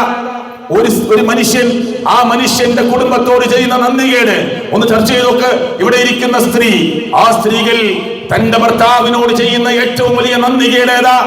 ആ ഭാര്യയോട് ചെയ്യുന്ന നന്ദികേട് ഏതാ? തന്റെ ഭാര്യ പ്രിയപ്പെട്ടവരെ അറിയാതെ അവിഹിതമായി മറ്റൊരു സ്ത്രീയെ വിവാഹം കഴിച്ചിട്ടല്ല, ഹറാമിന്റെ വഴികളിലൂടെ, ചാറ്റിങ്ങിലൂടെ, ഏതൊക്കെയോ അർത്ഥത്തിൽ, അത് കണ്ണുകൊണ്ടാവാം, കാതുകൊണ്ടാവാം, നാവുകൊണ്ടാവാം, കൽബ് കൊണ്ടാവാം, ശരീരം കൊണ്ടാവാം, വ്യഭിചാരത്തിന്റെ മായാലോകത്തേക്ക് തന്റെ ഭാര്യയുടെ ഏറ്റവും നല്ല വർത്തമാനം പറഞ്ഞ് ആ ഭാര്യ അറിയാതെ അവിഹിതത്തിൽ ഏർപ്പെടുന്നവർ ആ ഭാര്യയോട് ചെയ്യുന്ന കടുത്ത നന്ദികേടാണ്. തന്റെ ഭർത്താവ് പ്രവാസ ലോകത്താണ്, ആഴ്ചയിൽ ഒരു ദിവസം വരുന്ന ജോലിയിൽ നാട്ടിലാണ്, അതല്ലെങ്കിൽ രാവിലെ പോയാൽ വൈകുന്നേരം തിരിച്ചെത്തുന്ന അവസ്ഥയിലാണ്. അയാളെ അറിയാതെ പ്രിയപ്പെട്ടവരെ തന്റെ ബെഡ്റൂമിലേക്ക്, തന്റെ കിടപ്പറയിലേക്ക്, തന്റെ മടിക്കുത്ത് മറ്റൊരാളുടെ മുമ്പിൽ അഴിച്ചു വെക്കുന്നവളാണെങ്കിൽ ആ ഭർത്താവിനോട് ചെയ്യുന്ന കടുത്ത നന്ദികേടാണത്. അല്ലേ? തർക്കമുണ്ടോ ആ വിഷയത്തിൽ? ഇല്ല. ആ ഭാര്യ അയൺ ചെയ്യുമ്പോ ഭർത്താവിന്റെ കുപ്പായം കത്തിപ്പോയാൽ, ആ ഭാര്യ ഭർത്താവിനുണ്ടാക്കി കൊടുത്ത കുടുംബത്തിനുണ്ടാക്കിയ കറിയിൽ ഉപ്പ് കൂടി പോയാൽ, മുളക് കൂടി പോയാൽ, പ്രിയപ്പെട്ടവരെ, അതൊക്കെ മനുഷ്യരെന്ന നിലക്ക് ക്ഷമിക്കും. ഞാൻ എന്റെ വീട്ടിലേക്ക് തിരിച്ചു ചെല്ലുമ്പോ എന്റെ ബെഡ്റൂമിൽ എന്റെ ഭാര്യയുടെ കൂടെ മറ്റൊരു പുരുഷനെ കണ്ടാൽ അത് സാരമില്ലെന്ന് പറയാൻ മന്ദബുദ്ധിയാകണം എന്റെ ബുദ്ധി. അതല്ലാതെ നോർമൽ ഒരു മനുഷ്യന് പറയാൻ കഴിയില്ല. അത് നന്ദികേടാണ്. ഈ പ്രപഞ്ചം മുഴുവനും ലോകത്തുള്ള മുഴുവനും നിങ്ങൾക്ക് വേണ്ടിയാണ് സൃഷ്ടിച്ചത് എന്ന് പറഞ്ഞ റബ്ബ്. എങ്ങനെ? ലോകത്ത് എന്തൊക്കെയുണ്ടോ നിങ്ങൾക്ക് വേണ്ടിയാണ് സൃഷ്ടിച്ചത്. ഇവിടുത്തെ പ്രാണികൾ, ഇവിടുത്തെ പാറ്റകൾ, ഇവിടുത്തെ ജന്തുക്കൾ എല്ലാം, തേട്ടയുള്ള മൃഗങ്ങൾ, നമുക്ക് കടിക്കാൻ പറ്റുന്ന മൃഗങ്ങൾ, കടിക്കാൻ പാടില്ലാത്ത മൃഗങ്ങൾ, വൈറസുകൾ, ബാക്ടീരിയകൾ എല്ലാം ഈ ഭൂമിയിൽ ആവശ്യമാണ്. എന്തിന്? മനുഷ്യരെ നിങ്ങളുടെ നിലനിൽപ്പിന് വേണ്ടി. അതാ ഖുർആൻ പറഞ്ഞത്. എല്ലാം വേണം. പട്ടി നമുക്ക് വേണ്ട, പന്നി നമുക്ക് വേണ്ട, നമുക്ക് കഴിക്കാൻ പാടില്ല. പക്ഷെ ഈ ഭൂമിയിൽ അത് ആവശ്യമാണ്. ലോകത്ത് എന്തൊക്കെയുണ്ടോ നിങ്ങൾക്ക് വേണ്ടി സൃഷ്ടിച്ചതാണ് അല്ലാഹു തആല പറഞ്ഞതാ. എന്നിട്ട് പകരം അല്ലാഹു വെച്ച ഡിമാൻഡ് എന്താ? നിങ്ങളെ സൃഷ്ടിച്ചതു തന്നെ. വമാ ഖലഖ്തുൽ ജിന്ന വൽ ഇൻസ ഇല്ലാ ലിയഅ്ബുദൂൻ. മനുഷ്യരെ, നിങ്ങളെ സൃഷ്ടിച്ചിട്ടില്ല ഞാൻ. ജിന്നുവർഗമേ, നിങ്ങളെ സൃഷ്ടിച്ചിട്ടില്ല ഞാൻ. അല്ലാഹു പറയാ, ജിന്നുവർഗത്തെയും മനുഷ്യവർഗത്തെയും ഞാൻ സൃഷ്ടിച്ചിട്ടില്ല. ഇല്ലാ ലിയഅ്ബുദൂൻ, എന്നെ ആരാധിക്കാൻ വേണ്ടിയല്ലാതെ. അപ്പൊ മനുഷ്യരെ സൃഷ്ടിച്ചത് അല്ലാഹുവിനെ ആരാധിക്കാനാ, ജിന്നുവർഗത്തെ സൃഷ്ടിച്ചത് അല്ലാഹുവിനെ ആരാധിക്കാനാ. മലക്കുകളെ സൃഷ്ടിച്ചത് അള്ളാഹുവിന്റെ കൽപ്പനകൾ അതേപടി അനുസരിക്കാനാ. അവർക്ക് ഫ്രീഡം ഇല്ല, അവർക്കൊരു സ്വാതന്ത്ര്യമില്ല, അവരുടെ ഇഷ്ടപ്രകാരം മുന്നോട്ട് പോകാൻ അവർക്ക് കഴിയില്ല. അവരൊരു പ്രത്യേക സൃഷ്ടിപ്പിന് വിധേയരായവരാണ്. മനുഷ്യർക്കും ജിന്നുവർഗത്തിനും സ്വാതന്ത്ര്യം നൽകി. ഇതാ തെളിഞ്ഞു നിൽക്കുന്ന വഴി, ഇത് സ്വർഗത്തിലേക്കുള്ള പാതയാണ്, ഇത് നരകത്തിലേക്കുള്ള പാതയാണ്. നരകത്തിലേക്കുള്ള പാതയിൽ പോകാനാണ് എളുപ്പം, എളുപ്പം നരകത്തിലേക്കുള്ള പാതയിൽ പോകാന്. മിണ്ടാതിരുന്നാൽ മതി, നിസ്കരിക്കാതിരുന്നാൽ മതി, അർഹനായിട്ടും സക്കാത്ത് കൊടുക്കാതിരുന്നാൽ മതി.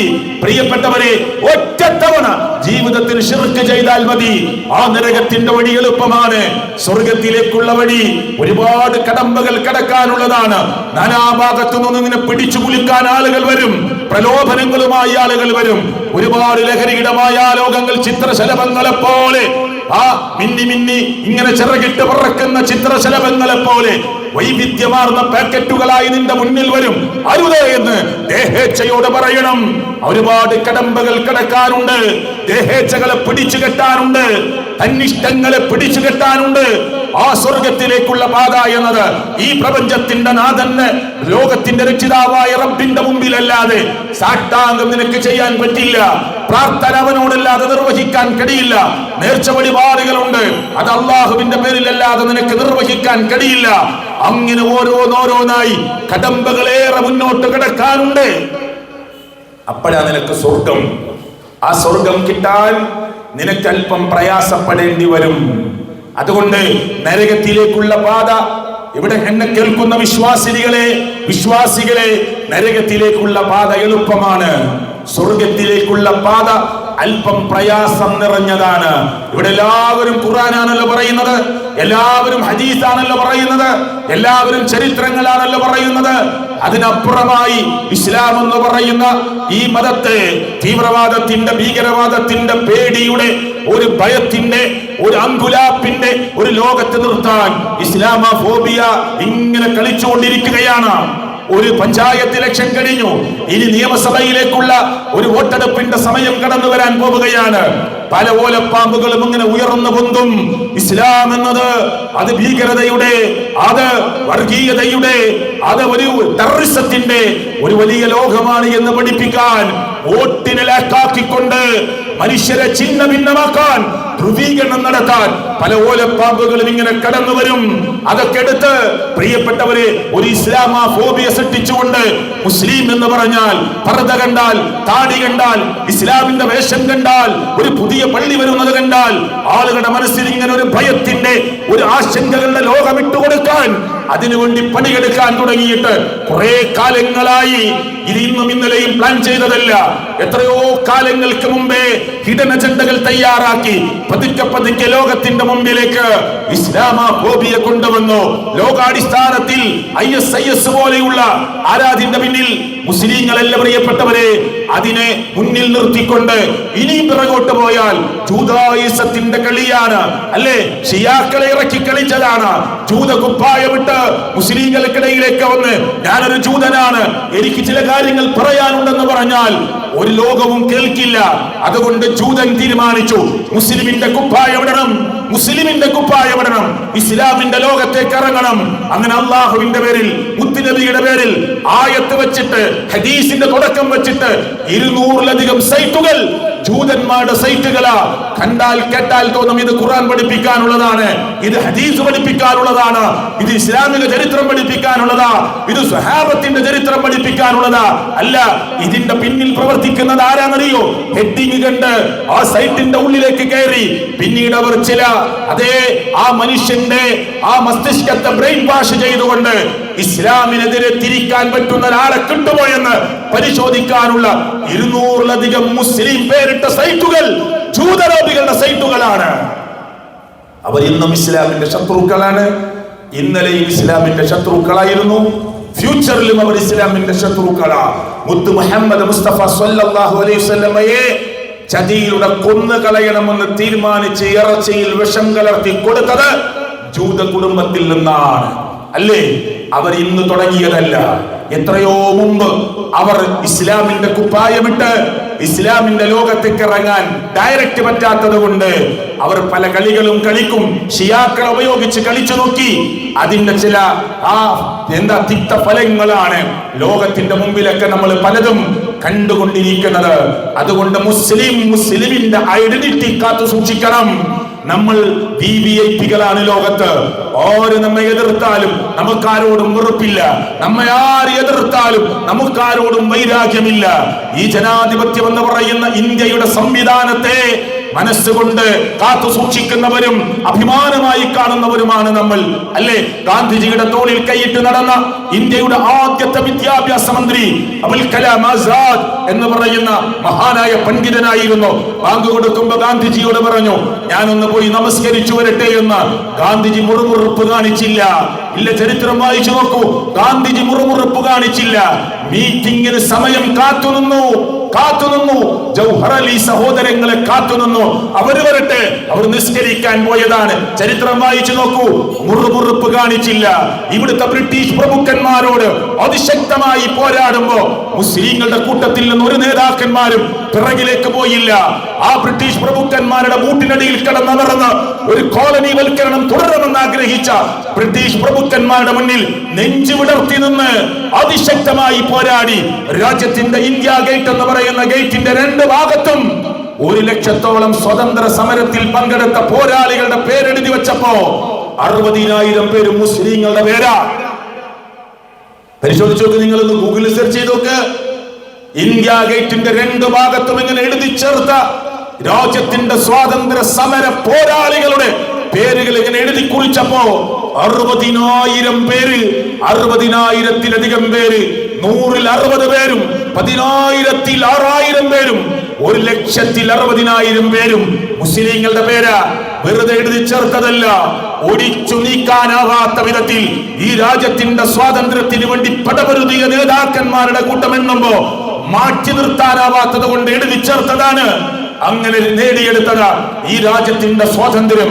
പക്ഷേ ഇന്ന് മുമ്പേ ഉള്ള അവസ്ഥയിലേക്ക് മടങ്ങാൻ ആഗ്രഹിക്കുന്നവരുണ്ട്. പ്രിയപ്പെട്ടവരെ, ഇവിടുത്തെ ഐറ്റവും ഇവിടുത്തെ തൊട്ടുകൂടായ്മയും ഇവിടുത്തെ തീണ്ടിക്കൂടായ്മയും ഇന്നും രാജ്യത്തിലെ എല്ലാ അമ്പലങ്ങളിലും എല്ലാ ഹിന്ദുക്കൾക്കും കയറാൻ പറ്റില്ല. കാരണം എന്താ? അവൻ താഴ്ന്ന ജാതിയാണ്, ചിലർ ബ്രാഹ്മണരാണ്, ചിലർ ക്ഷത്രിയരാണോ, ചിലർ വൈശ്യരാണ്. ഇങ്ങനെ തരംതിരിക്കുന്ന വേറെയുമുണ്ട്. ഞാൻ അങ്ങോട്ട് കിടക്കാൻ ആഗ്രഹിച്ചിട്ടില്ല. ഇസ്ലാം എന്ന് പറയുന്ന ലോകം, പ്രിയപ്പെട്ടവരെ, വർഗീയതക്കെതിരാണ്. ഈ ഇസ്ലാം എന്ന് പറയുന്ന മതത്തെ ദർശിച്ചവർക്കറിയാം, ശ്രദ്ധിച്ചവർക്കറിയാം. അവിടെ പള്ളിയിൽ നമസ്കാരം ആരംഭിക്കുമ്പോ കാലിലേക്ക് ചേർത്ത് വെച്ച് ഉടമസ്ഥനുണ്ട്, യജമാനനുണ്ട്, അവിടുത്തെ മാനേജറുണ്ട്, അവിടുത്തെ ക്ലർക്കുണ്ട്, അവിടുത്തെ സാധാരണ അടിച്ചുവാരുന്ന ജോലിയെടുക്കുന്ന ആളുണ്ട്, ഒരു പിയൂൺ ജോലി എടുക്കുന്നവരുണ്ട്. അതിലേറ്റവും കുറഞ്ഞ സാലറി വാങ്ങുന്നവനാണ് അള്ളാഹുവിന്റെ കലാമാകുന്ന ഖുർആൻ ഏറ്റവും കൂടുതൽ അറിയുന്നതെങ്കിൽ ഈ ബോസും ഈ മാനേജർമാരും ഇവിടുത്തെ ജോലിക്കാരും ജീവനക്കാരും ഒക്കെ അവൻ മുന്നിൽ നിന്ന് ഇമാമായി നിന്ന് അവൻ ഈ നിസ്കാരത്തിന് നേതൃത്വം നൽകി അവന്റെ പിന്നിൽ അണിനിരക്കണം. അതാ ഇസ്ലാമിന്റെ സാഹോദര്യം, ഇസ്ലാമിന്റെ മഹത്വം. അവിടെ കറുത്തവനോ വെളുത്തവനോ ഇല്ല. ഈ രാജ്യത്ത് മാറുമറക്കാൻ സമരം നടത്തിയ ഉണ്ടായിരുന്നില്ലേ? മാറുമറക്കാൻ ഞങ്ങൾക്ക് സ്വാതന്ത്ര്യം തരണമെന്ന് പറഞ്ഞ് പ്രിയപ്പെട്ടവരെ സമരം നടത്തിയത് രാജ്യത്തിന്റെ ചരിത്രത്തിലില്ലേ? ഞാൻ അങ്ങോട്ട് പോകുന്നില്ല. അങ്ങനെയുള്ള ഒരു രാജ്യത്തെ മാറ്റി എങ്ങനെ മാറിയത്? വൈജ്ഞാനിക രംഗത്തേക്ക് മാറി. ഇവിടുത്തെ മനുഷ്യർ ചിന്തിക്കാൻ തുടങ്ങി. ഇതൊന്നും മനുഷ്യലോകത്ത് നടപ്പാകുകയില്ല എന്ന് മനസ്സിലായി. ഇസ്ലാം എന്ന് പറയുന്ന അള്ളാഹുവിന്റെ മതം കറുകറുത്ത ബിലാൽ ഓടി വരുമ്പോ, ഇല്ല പ്രിയപ്പെട്ടവരെ, നീ നീക്കുറ വംശജനാണ്, അടിമയാണ്, ദൂരപ്പോ എന്ന് പറഞ്ഞില്ല. ചേർത്ത് പിടിച്ചു വെളുവെളുത്ത പ്രവാചകൻ മുഹമ്മദ് മുസ്തഫ സല്ലല്ലാഹു അലൈഹി വസല്ലമ കറുകറുത്ത ബിലാലിനെയും വെളുവെളുത്ത സൽമാനിനെയും ഒരേ പാത്രത്തിൽ നിന്ന് ഭക്ഷണം കഴിപ്പിച്ചു അല്ലാഹുവിന്റെ പ്രവാചകൻ സല്ലല്ലാഹു അലൈഹി വസല്ലമ. ആ ബാങ്കുലി ഉറക്കെ കൊടുക്കാൻ അനുവാദം കിട്ടുമ്പോ കറുകറുത്ത ബിലാലിനോട് കയറാൻ പറഞ്ഞു. ബിലാലെ, ഉച്ചയിസ്തരം കൊടുക്ക് ബാങ്ക് എന്ന് പറഞ്ഞു. അതാ ഇസ്ലാം. ആ ഇസ്ലാമിനെ പഠിക്കണം. ഞാൻ സാന്ദർഭികമായിട്ട് പറഞ്ഞതാ. രാഷ്ട്രീയത്തിന്റെ സമയമൊക്കെ കടന്നു വരുമ്പോ പലരും ഇങ്ങനെ ഒരുപാട് വിധത്തിലുള്ള പരാമർശങ്ങൾ നടത്തും. നമുക്ക് അവരോടൊന്നും വൈരാഗ്യമില്ല. കേരളം എന്ന് പറയുന്ന ഈ കൊച്ചു നാട് ബുദ്ധിയുള്ളവരാണ്, ചിന്തിക്കുന്നവരാണ്, ആലോചിക്കുന്നവരാണ്. ആലോചന നിമഗ്നരാകാൻ പറ്റുന്നവരാണ്, ആത്മവിചിന്തനത്തിന് കഴിവുള്ളവരാണ്, തീരുമാനമെടുക്കാൻ കഴിവുള്ളവരാണ്.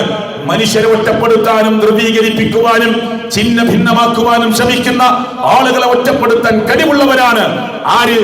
ഈ കേരളത്തിലെ മനുഷ്യരെന്ന് സാന്ദർഭികമായി ഞാൻ ഓർമ്മപ്പെടുത്തിയതാണ്. മുസ്ലിങ്ങളെ, നമ്മൾ അരാഷ്ട്രീയവാദക്കാരല്ല, രാഷ്ട്രീയമുള്ളവരാണ്. നമ്മൾ രാജ്യത്തിന്റെ നന്മയ്ക്ക് വേണ്ടി, ഈ സ്റ്റേറ്റിന്റെ നന്മയ്ക്ക് വേണ്ടി രാഷ്ട്രീയ രംഗങ്ങളിൽ ഇടപെടണമെന്ന് പറയുന്നവരും ആഗ്രഹിക്കുന്നവരുമാണ് നമ്മൾ. കാരണം മനുഷ്യന്റെ നന്മയ്ക്ക് വേണ്ടിയാകണം എല്ലാ പ്രവർത്തനങ്ങളും. ഞാൻ ദീർഘമായി ഇതിലേക്ക് പോകാൻ ആഗ്രഹിക്കുന്നില്ല, സാന്ദർഭികമായി പറഞ്ഞത്. അതുകൊണ്ട് നമുക്ക് ഉത്തരവാദിത്തമുണ്ട്. ആ ഉത്തരവാദിത്തം നിർവഹിക്കുന്നവരാകണം. മുജാഹിദ് പ്രസ്ഥാനത്തിന്റെ പ്രബോധന സംഘമാകുന്ന വിസ്ഡം ഇസ്ലാമിക് ഓർഗനൈസേഷൻ എന്ന് പറയുന്ന പ്രസ്ഥാനം ഒരു സ്ഥലത്ത് ഒതുങ്ങി നിൽക്കുകയില്ല. എനിക്കൊന്നും എത്രയോ ദിവസങ്ങളായി സംസാരിക്കുന്നതിന്റെ ഒരു ഇടവേള, ഒരു ദിവസം ഒഴിവ് കിട്ടിയിട്ടില്ല. നാളെയുമുണ്ട്, തൃശ്ശൂരിലാണ്, മറ്റന്നാളെയുമുണ്ട്. എന്തിനായി ഇങ്ങനെ ഈ പ്രബോധന രീതിയിൽ നമ്മൾ ഇറങ്ങുന്നത്? എന്തിനായി ഇറങ്ങുന്നത്? അള്ളാഹുവിന്റെ കലിമത്തായ ലാ ഇലാഹ ഇല്ലല്ലാഹ് എന്ന ഉന്നതമായ കലിമത്തിലേക്ക് ക്ഷണിക്കാനാ. പക്ഷേ പൊതുപരിപാടികൾ മാത്രമല്ല, ഡോക്ടർമാരെയും എഞ്ചിനീയർമാരെയും പ്രൊഫഷണൽ രംഗത്ത് പ്രവർത്തിക്കുന്നവരെ, ഫാമിലികളെ ക്ഷണിച്ചുകൊണ്ട് നമ്മൾ അവർക്ക് വേണ്ടി ദീന് പറയുന്നു. അവരുടെ കാഴ്ചപ്പാടുകളെ ഇങ്ങോട്ട് ചോദിച്ചറിയുന്നു, തിരുത്തേണ്ടത് തിരുത്തി കൊടുക്കുന്നു. അല്ലേ? എഞ്ചിനീയറിംഗ് പോലെ, മെഡിസിൻ പോലെ, IT രംഗം പോലെ, പാരാമെഡിക്കൽ രംഗം പോലെയുള്ള രംഗത്ത് പഠിക്കുന്ന പ്രൊഫഷണൽ വിദ്യാർത്ഥികളെ ഒരുമിച്ചിരുത്തി 2-3 ദിവസം അവരെ വിളിച്ചൊരു പ്രത്യേക സ്ഥലത്തിരുത്തി അവർക്ക് വേണ്ട കൃത്യമായ ദീനി കാര്യങ്ങൾ, ഈ ജീവിതത്തിന്റെ ലക്ഷ്യം, വരാനിരിക്കുന്ന ലോകം, ഒറ്റയ്ക്ക് കിടക്കേണ്ട ഖബറ്, പ്രിയപ്പെട്ടവരെ, ഈ ഇസ്ലാം എന്ന് പറയുന്ന മതത്തിന്റെ അടിസ്ഥാനപരമായ അഖീദ എല്ലാം അവരെ കൃത്യമായി പഠിപ്പിച്ചു കൊടുക്കുകയാണ്. അന്യ സംസ്ഥാനങ്ങളിൽ നിന്ന് ഇവിടെ വന്ന് ലക്ഷ്യമില്ലാതെ നടക്കുന്നവരോട് ജീവിതത്തിൽ അടക്കവും ഒതുക്കവും ഉണ്ടാകാൻ കിട്ടുന്ന സാഹചര്യങ്ങളിൽ അവർക്ക് വേണ്ട ക്ലാസുകൾ കൊടുക്കുകയാണ്. എവിടെയാണ് പ്രവർത്തിക്കാത്തത്? ചെറിയ കുട്ടികൾക്ക് പ്രത്യേകമായ, ബാലവേദി കുട്ടികൾക്ക് പ്രത്യേകമായ പരിപാടികളാണ്. അതുപോലത്തെ സ്റ്റുഡൻസിന് വേറെ പരിപാടികളാണ്. അതുപോലെ യൂത്തിന്റെ നേതൃത്വത്തിൽ നൂറുകണക്കിന് പ്രോഗ്രാമുകളാണ്. അതുപോലെ പ്രിയപ്പെട്ടവരെ, മുതിർന്ന ആളുകൾക്ക് വേണ്ടി വ്യത്യസ്തമായ പ്രോഗ്രാമുകളാണ്. 1 മിനിറ്റ് പോലും നമ്മൾ മാറി നിൽക്കാതെ അള്ളാഹുവിന്റെ ഖുർആൻ പഠിക്കാൻ എല്ലാ സെന്ററുകളിലും, എല്ലാ ശാഖകളിലും ഖുർആൻ ഹദീസ് ലേണിംഗ് സ്കൂളുകൾ നടക്കുകയാണ്. പോലെ CRE പോലെയുള്ള കുട്ടികൾക്ക് തുടർ പഠന പദ്ധതിയായി ഈ മദ്രസ വിദ്യാഭ്യാസം നിർത്തിയ കുട്ടികൾക്ക് വേണ്ട ക്ലാസുകൾ നടക്കുകയാണ്. എന്തിനാ ഞങ്ങൾ ഈ വിശ്രമമില്ലാതെ പണിയെടുക്കുന്നത്? ഈ ലോകം ചെറുതാണ്. ഇവിടെ ഏറ്റവും നല്ല മനുഷ്യനായി ജീവിക്കുക. മരിക്കുമ്പോ നമ്മെ കുറിച്ച് ആളുകൾക്ക് നന്മ പറയാനുണ്ടാകണം. അവർ പറയുകയോ പറയാതിരിക്കുകയോ ചെയ്യട്ടെ. നാളെ റബ്ബിന്റെ കോടതിയിൽ നമ്മൾ കുറ്റക്കാരായി മാറരുത്. തൊണ്ടയിടറുമാർ ഓരോ കബറിയിൽ ഞങ്ങൾ എഴുന്നേറ്റ് നിൽക്കുന്നത് എത്തിച്ചിട്ടുണ്ട് റബ്ബേ എന്ന് പറയാൻ ബാധ്യതാ നിർവഹണം ഞങ്ങൾ നടത്തിയിട്ടുണ്ട് എന്ന് റബ്ബിന്റെ കോടതിയിൽ ആത്മസംതൃപ്തിയോടെ കൂടി പറയാൻ അതിനാ നമ്മൾ എഴുന്നേറ്റ് നിൽക്കുന്നത്. അല്ലാഹു കബൂലാക്കുമാറാകട്ടെ. ഇനി ചില കാര്യങ്ങൾ കൂടി ഞാൻ സൂചിപ്പിക്കുന്ന എന്താണെന്നറിയോ? അപ്പോ കൊച്ചു കേരളം എന്ന് പറയുന്ന ഈ കേരളത്തിൽ, ചങ്ങരംകുളം എന്ന് പറയുന്ന ഈ പ്രദേശത്ത് ഞാൻ സംസാരിക്കുമ്പോ, ഈ പ്രദേശത്തിന്റെ പരിസരങ്ങളിൽ ഞാൻ ധാരാളം സംസാരങ്ങൾ നടത്തിയിട്ടുണ്ട്. അല്ലാഹു കബൂലാക്കുമാറാകട്ടെ.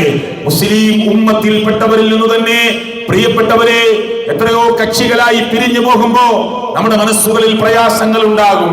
പക്ഷെ നമ്മൾ ഓർക്കുക, നമ്മുടെ വിശ്വാസം റെഡിയാണോ? അള്ളാഹുവിന്റെ ഖുർആൻ പറഞ്ഞ പ്രതീക്ഷയുടെ വർത്തമാനമുണ്ട്. എന്താ ഖുർആൻ പറഞ്ഞത്?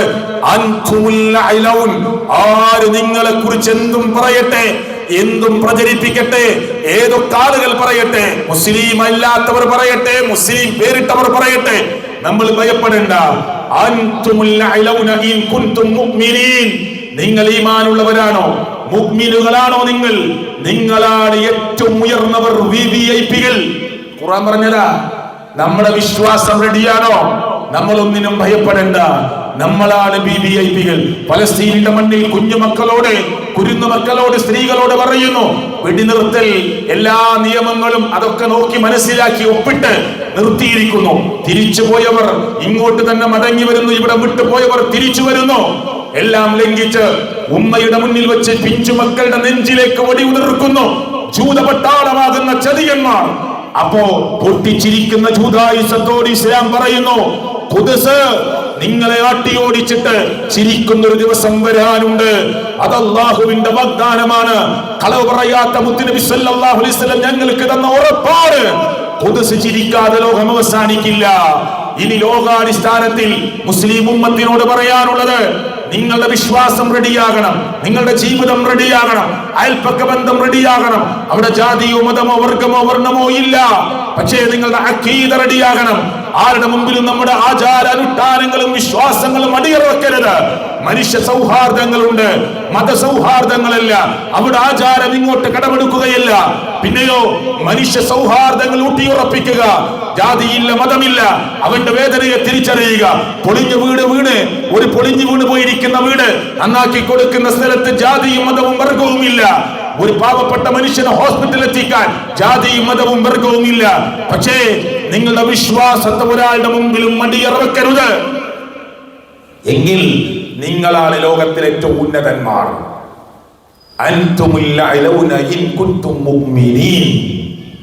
പറഞ്ഞിട്ടില്ലേ? നിങ്ങളെ കറുത്തവരും വെളുത്തവരും ഹൈറ്റുള്ളവരും ഹൈറ്റ് കുറഞ്ഞവരൊക്കെ ആക്കി മാറ്റി. ഖുർആൻ പറഞ്ഞതാ, സമയമെല്ലാം കൊണ്ട് പോകാൻ. സൂറത്തുൽ ഹുജറാത്തിൽ പറഞ്ഞതാണ്, നിങ്ങൾ ഒരൊറ്റ ആണിൽ നിന്നും ഒരൊറ്റ പെണ്ണിൽ നിന്നും വന്നവരാ.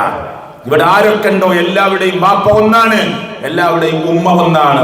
നിങ്ങളെ ഖബായിലുകളാക്കിയത്, ഗോത്രങ്ങളാക്കിയത്, വർഗങ്ങളാക്കിയത്, വർണ്ണങ്ങളാക്കിയത് ഒരൊറ്റ പോയിന്റ് അല്ലാഹു ഉറപ്പിച്ചു പറയുന്നു, നിങ്ങളെ തിരിച്ചറിയാനാ. ഈ സദസ്സിലേക്ക് ഒരു അമേരിക്കക്കാരൻ വന്നാൽ നമ്മൾക്ക് ചോദിക്കാതെ മനസ്സിലായി ഇതൊരു യൂറോപ്യനാണ് എന്ന്. ഒരു ചൈനക്കാരൻ വന്നാൽ, ഒരു റഷ്യക്കാരനെ കണ്ടാൽ, ഒരു പാകിസ്ഥാനിയെ കണ്ടാൽ ഒന്നും വേണ്ട, കേരളത്തിന്റെ വേറെ അപ്പുറം നിൽക്കുന്ന ഇന്ത്യയുടെ വേറെ സ്റ്റേറ്റിൽ വന്ന ആളുകളെ കണ്ടാൽ തിരിച്ചറിയുന്നു. എന്നിട്ട് അല്ലാഹു പറഞ്ഞു, ഇന്ന അക്രമക്കും ഇൻദല്ലാഹി അത്ഖാക്കും, നിങ്ങളുടെ കൂട്ടത്തിലെ ഏറ്റവും നല്ല സൂക്ഷ്മതയോടെ ഭക്തിയോടെ ജീവിച്ചവരാരോ അവരാണ് റബ്ബിന്റെ കോടതിയിലെ വിഐപികൾ. അത് ചിലപ്പോൾ റിക്ഷ ഡ്രൈവറാകും, ഒരു കൂലിപ്പണിക്കാരനാകും, ഒരു ഓഫീസിലെ അറ്റൻഡറായി പ്രവർത്തിക്കുന്ന ആളാകും, ഒരു സാധാരണ പിയൂൺ ജോലി എടുക്കുന്ന ആളാകും. ചെറിയ സാലറി ആയിരിക്കും. പക്ഷേ അള്ളാഹുവിന്റെ കോടതിയിൽ ഇന്ന അക്രമക്കും ഇൻദല്ലാഹി അത്ഖാക്കും, നിങ്ങളുടെ കൂട്ടത്തിൽ ഏറ്റവും നല്ല തഖ്വയോടുകൂടി ഭക്തിയോടുകൂടി സൂക്ഷ്മതയോടുകൂടി ജീവിച്ചവരാരോ അവരായിരിക്കും റബ്ബിന്റെ കോടതിയിൽ ഉന്നതന്മാർ എന്ന അള്ളാഹുവിന്റെ വാഗ്ദാനമാണ്. അതുകൊണ്ട് ക്ലിയർ ചെയ്യുക, മുസ്ലിങ്ങളുടെ കൂട്ടത്തിൽ ഒരുപാട് സംഘങ്ങളുണ്ട്. മുജാഹിദ് പ്രസ്ഥാനം ആളുകളുടെ മുമ്പിൽ എഴുന്നേറ്റ് നിന്ന് ഉറക്കെ പറയുന്നു, സംശയമില്ലാതെ പറയുന്നു, ഉറപ്പിച്ച് പറയുന്നു, സ്ഥൈര്യമായി പറയുന്നു. എന്ത്? വിസ്ഡം ഇസ്ലാമിക് ഓർഗനൈസേഷൻ ഇതാ പരിശുദ്ധ ഖുർആനും തിരുസുന്നത്തും അനുസരിച്ച് അഹ്ലുസുന്ന വൽ ജമാഅത്തിന്റെ ആദർശ രംഗങ്ങളെ പിൻപറ്റിക്കൊണ്ട് മുന്നോട്ട് പോകുന്ന ഒരു കൊച്ചു ടീമാണ്. ആൾബലം കൊണ്ട് ഞങ്ങൾ ആരുടെ മുമ്പിലും അവകാശവാദങ്ങൾ ഉന്നയിക്കുന്നില്ല. പക്ഷേ ആദർശം ഈ മുജാഹിദ് പ്രസ്ഥാനം 1911 സലാഹുൽ മക്തി തങ്ങളെ പോലെയുള്ള ഒറ്റയാൾ പടയോട്ടം നടത്തിയ മുൻഗാമികളായ പണ്ഡിതന്മാരുടെ പാത പിന്തുടർന്നു വരുന്ന ഏക മുജാഹിദ് പ്രസ്ഥാനം, ഞാൻ ഉറപ്പിച്ച് തറപ്പിച്ച് പറയുന്നു, അത് വിസ്ഡം ഇസ്ലാമിക് ഓർഗനൈസേഷൻ ആണ്. അത്ര ധൈര്യമായി പറയുന്നത് അള്ളാഹുവിന്റെ ഖുർആൻ എന്ത് പറഞ്ഞോ, തിരുസുന്നത്ത് എന്ത് പറഞ്ഞോ, മൻഹജുസ് സലഫ് എന്ത് പറഞ്ഞോ, സഹാബ എങ്ങനെ മുത്തുനബി സല്ലല്ലാഹു അലൈഹി വസല്ലമയിൽ നിന്ന് കാര്യം മനസ്സിലാക്കിയോ, ഫഹുമുസ് സഹാബ, മൻഹജുസ് സലഫ് എന്തായിരുന്നോ അത് അതേപടി തുടർന്ന് പോരണമെന്ന് ആരെയും ഭയപ്പെടാതെ. ആരെന്തു പറയും, അവരിങ്ങനെ പറയും, കളിയാക്കും, ഒന്നുമില്ല. ഹഖ് ഹഖായി അല്ലാഹു പറഞ്ഞ സത്യത്തെ, മുത്തുനബി സല്ലല്ലാഹു അലൈഹി വസല്ലം പറഞ്ഞ സത്യത്തെ ആരുടെ മുമ്പിൽ എഴുന്നേറ്റ് നിന്ന് പറയാൻ ലജ്ജയില്ല, നാണമില്ല. അത് ഇസ്ലാമിന്റെ ആദർശമാണ് എന്ന് ഉറക്കെ പറയുന്ന വിസ്ഡം ഇസ്ലാമിക് ഓർഗനൈസേഷൻ അതിന്റെ പ്രബോധന ദൗത്യം നിർവഹിച്ചു കൊണ്ടിരിക്കുകയാണ്. അല്ലാഹു കബൂലാക്കുമാറാകട്ടെ. പല ടീമും പല സംഘങ്ങളും ഉണ്ടാകാം, അതിൽ നമ്മൾ ടെൻഷൻ അടിച്ചിട്ട് കാര്യമില്ല. റസൂൽ കരീം സല്ലല്ലാഹു അലൈഹി വസല്ലം പറഞ്ഞില്ലേ, ഇഫ്തറഖത്തിൽ യഹൂദ് വന്നസ്വാറ, ക്രിസ്ത്യാനികളും യഹൂദികളും ഇസ്ലാമിന്റെ കഠിന ശത്രുക്കളായ ജൂതന്മാർ അവരൊക്കെ ഛിന്ന ഭിന്നമായി 71 72 വിഭാഗങ്ങളായി പിരിയും. 71 ടീമാവും 72 ടീമാവും എന്നൊക്കെ പറഞ്ഞു. എന്നിട്ട് അല്ലാഹുവിന്റെ പ്രവാചകൻ പറഞ്ഞു, വസതഫ്തരികു ഉമ്മത്തി, എന്റെ ഉമ്മത്ത് ഭിന്നിച്ചു പോകും. കളവ് പറയാത്ത മുഹമ്മദ് റസൂൽ കരീം സല്ലല്ലാഹു അലൈഹി വസല്ലം അയാൾ പറഞ്ഞത്, എന്റെ ഉമ്മത്ത് ഭിന്നിച്ചു പോകും. അലാ 73 ഫിർഖ, 73 ടീമായി പിരിഞ്ഞു പോകും. കുല്ലുഹും ഫിന്നാർ, അങ്ങനെ പിരിഞ്ഞു പോകുന്ന കക്ഷികളൊക്കെ നരകത്തിലേക്കുള്ളവരാണ്. ഇല്ലാ മില്ലത്തൻ വാഹിദ, ഒരൊറ്റ ടീം ഒഴികെ. ആ ടീമിന്റെ പേര് പറഞ്ഞിട്ടില്ല, ഒരു സംഘത്തിന്റെ പേര് പറഞ്ഞിട്ടില്ല, ഒരു ഗ്രൂപ്പിന്റെ പേര് പറഞ്ഞിട്ടില്ല, ഒരു പ്രസ്ഥാനത്തിന്റെ പേര് പറഞ്ഞിട്ടില്ല. പിന്നെ ഒരു നിലപാട് പ്രഖ്യാപിക്കുകയാണ് അള്ളാഹുവിന്റെ പ്രവാചകൻ ചെയ്തത്. ആ നിലപാടിൽ നമുക്ക് നിൽക്കാൻ പറ്റുമോ? നമ്മൾ സ്വർഗത്തിലേക്കുള്ള ആളുകളുടെ കൂട്ടത്തിലാവും. കൂനൂ മഅസ്സാദിഖീൻ, സത്യസന്ധന്മാരായ ആളുകളുടെ കൂടെ നിങ്ങൾ ചേരൂ എന്ന അള്ളാഹുവിന്റെ ഖുർആന്റെ പ്രഖ്യാപനമാണ്. ഏതാണ് ആ നിലപാട്? ഒരു ടീം സ്വർഗത്തിലേക്കുള്ളതാണെന്ന് പറഞ്ഞില്ലേ? ഏതെങ്കിലും ഒരു ടീം നരകത്തിലേക്കാണെന്ന് പറയാനോ ഇവർ സ്വർഗത്തിലേക്കാണെന്ന് പറയാനോ അള്ളാഹു നമുക്ക് അവകാശം തന്നിട്ടില്ല. പക്ഷെ അള്ളാഹുവിന്റെ പ്രവാചകൻ പറഞ്ഞൊരു നിലപാടുണ്ട്. ആ നിലപാട് ഏതാ? ഞാനും എന്റെ സ്വഹാബത്തും ഇന്നേ ദിവസം വരെ ഏതൊരു നിലപാടിൽ നിന്നോ മാന അലൈഹി അൽ യൗം വഅസ്ഹാബി, അതാ നിലപാട്. എന്താ നിലപാട്? മാന അലൈഹി അൽ യൗം വഅസ്ഹാബി, ഇന്നേ ദിവസം വരെ സ്വഹാബത്തിനോട് പറയാ, ഇന്നേ ദിവസം വരെ ഞാനും എന്റെ സ്വഹാബത്തും ഏതൊരു നിലപാടിൽ നിന്നോ അവിടെ നിന്നവർക്ക് സ്വർഗമുണ്ട്. അവിടെ നിൽക്കാൻ കഴിയണം, അവിടെ നിൽക്കാൻ കഴിയണം. അതാ നമുക്ക് ഇത്ര ധൈര്യം. നമ്മൾ ഉറപ്പിച്ച് സന്തോഷത്തോടു കൂടി പറയുന്നതിനാ. പിഴവുണ്ടോ നമ്മൾ തിരുത്താൻ റെഡിയ. ഏതെങ്കിലും വാക്കിൽ പിഴവ് സംഭവിച്ചോ തിരുത്താൻ റെഡിയ. അക്ഷരങ്ങൾ മാറിപ്പോയോ തിരുത്താൻ റെഡിയ. പക്ഷേ 1400 വർഷങ്ങൾക്കപ്പുറം മുത്ത് മുഹമ്മദ് മുസ്തഫ സല്ലല്ലാഹു അലൈഹി വസല്ലമ ഓതിത്തന്ന ആയത്തിന്റെ വ്യാഖ്യാനം കേട്ട സഹാബത്ത് എന്ത് പഠിച്ചോ അവിടെ നിൽക്കുന്നു നമ്മൾ. ഹദീസ് ആദ്യമായി കേട്ട സഹാബത്ത് അതിന്റെ അർത്ഥം എങ്ങനെ മനസ്സിലാക്കിയോ അവിടെ നിൽക്കുന്നു നമ്മൾ. ആ നിലപാട് എങ്ങനെ അത് കൈമാറി വന്നിട്ടുണ്ട്. ഇലാ യൗമിൽ ഖിയാമ, ഖിയാമത്ത് നാൾ വരെ ഒരു കൊച്ചു ടീം കടിച്ചു പിടിച്ചു നിൽക്കും ആ നിലപാടിൽ. അവിടെ നിൽക്കാൻ കഴിയണം നമുക്ക്.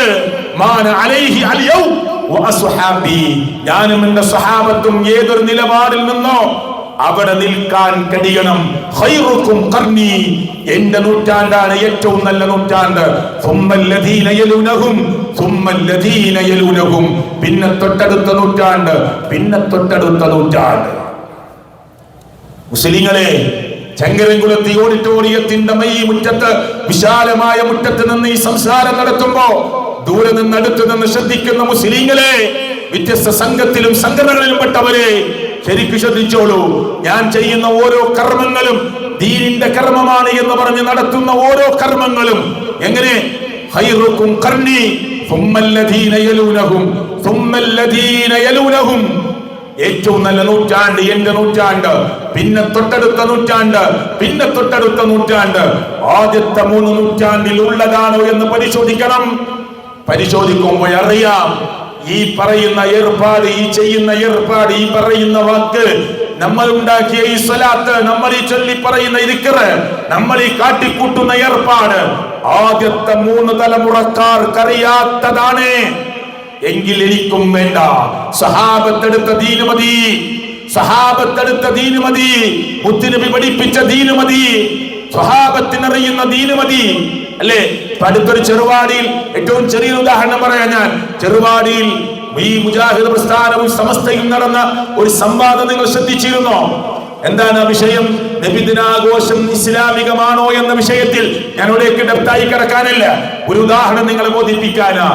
ആവർത്തിച്ച് ചോദിച്ചു, അള്ളാഹുവിന്റെ പ്രവാചകൻ ഇങ്ങനൊരു ആഘോഷം നടത്തുകയോ നടത്താൻ പറയുകയോ ചെയ്തിട്ടുണ്ടോ?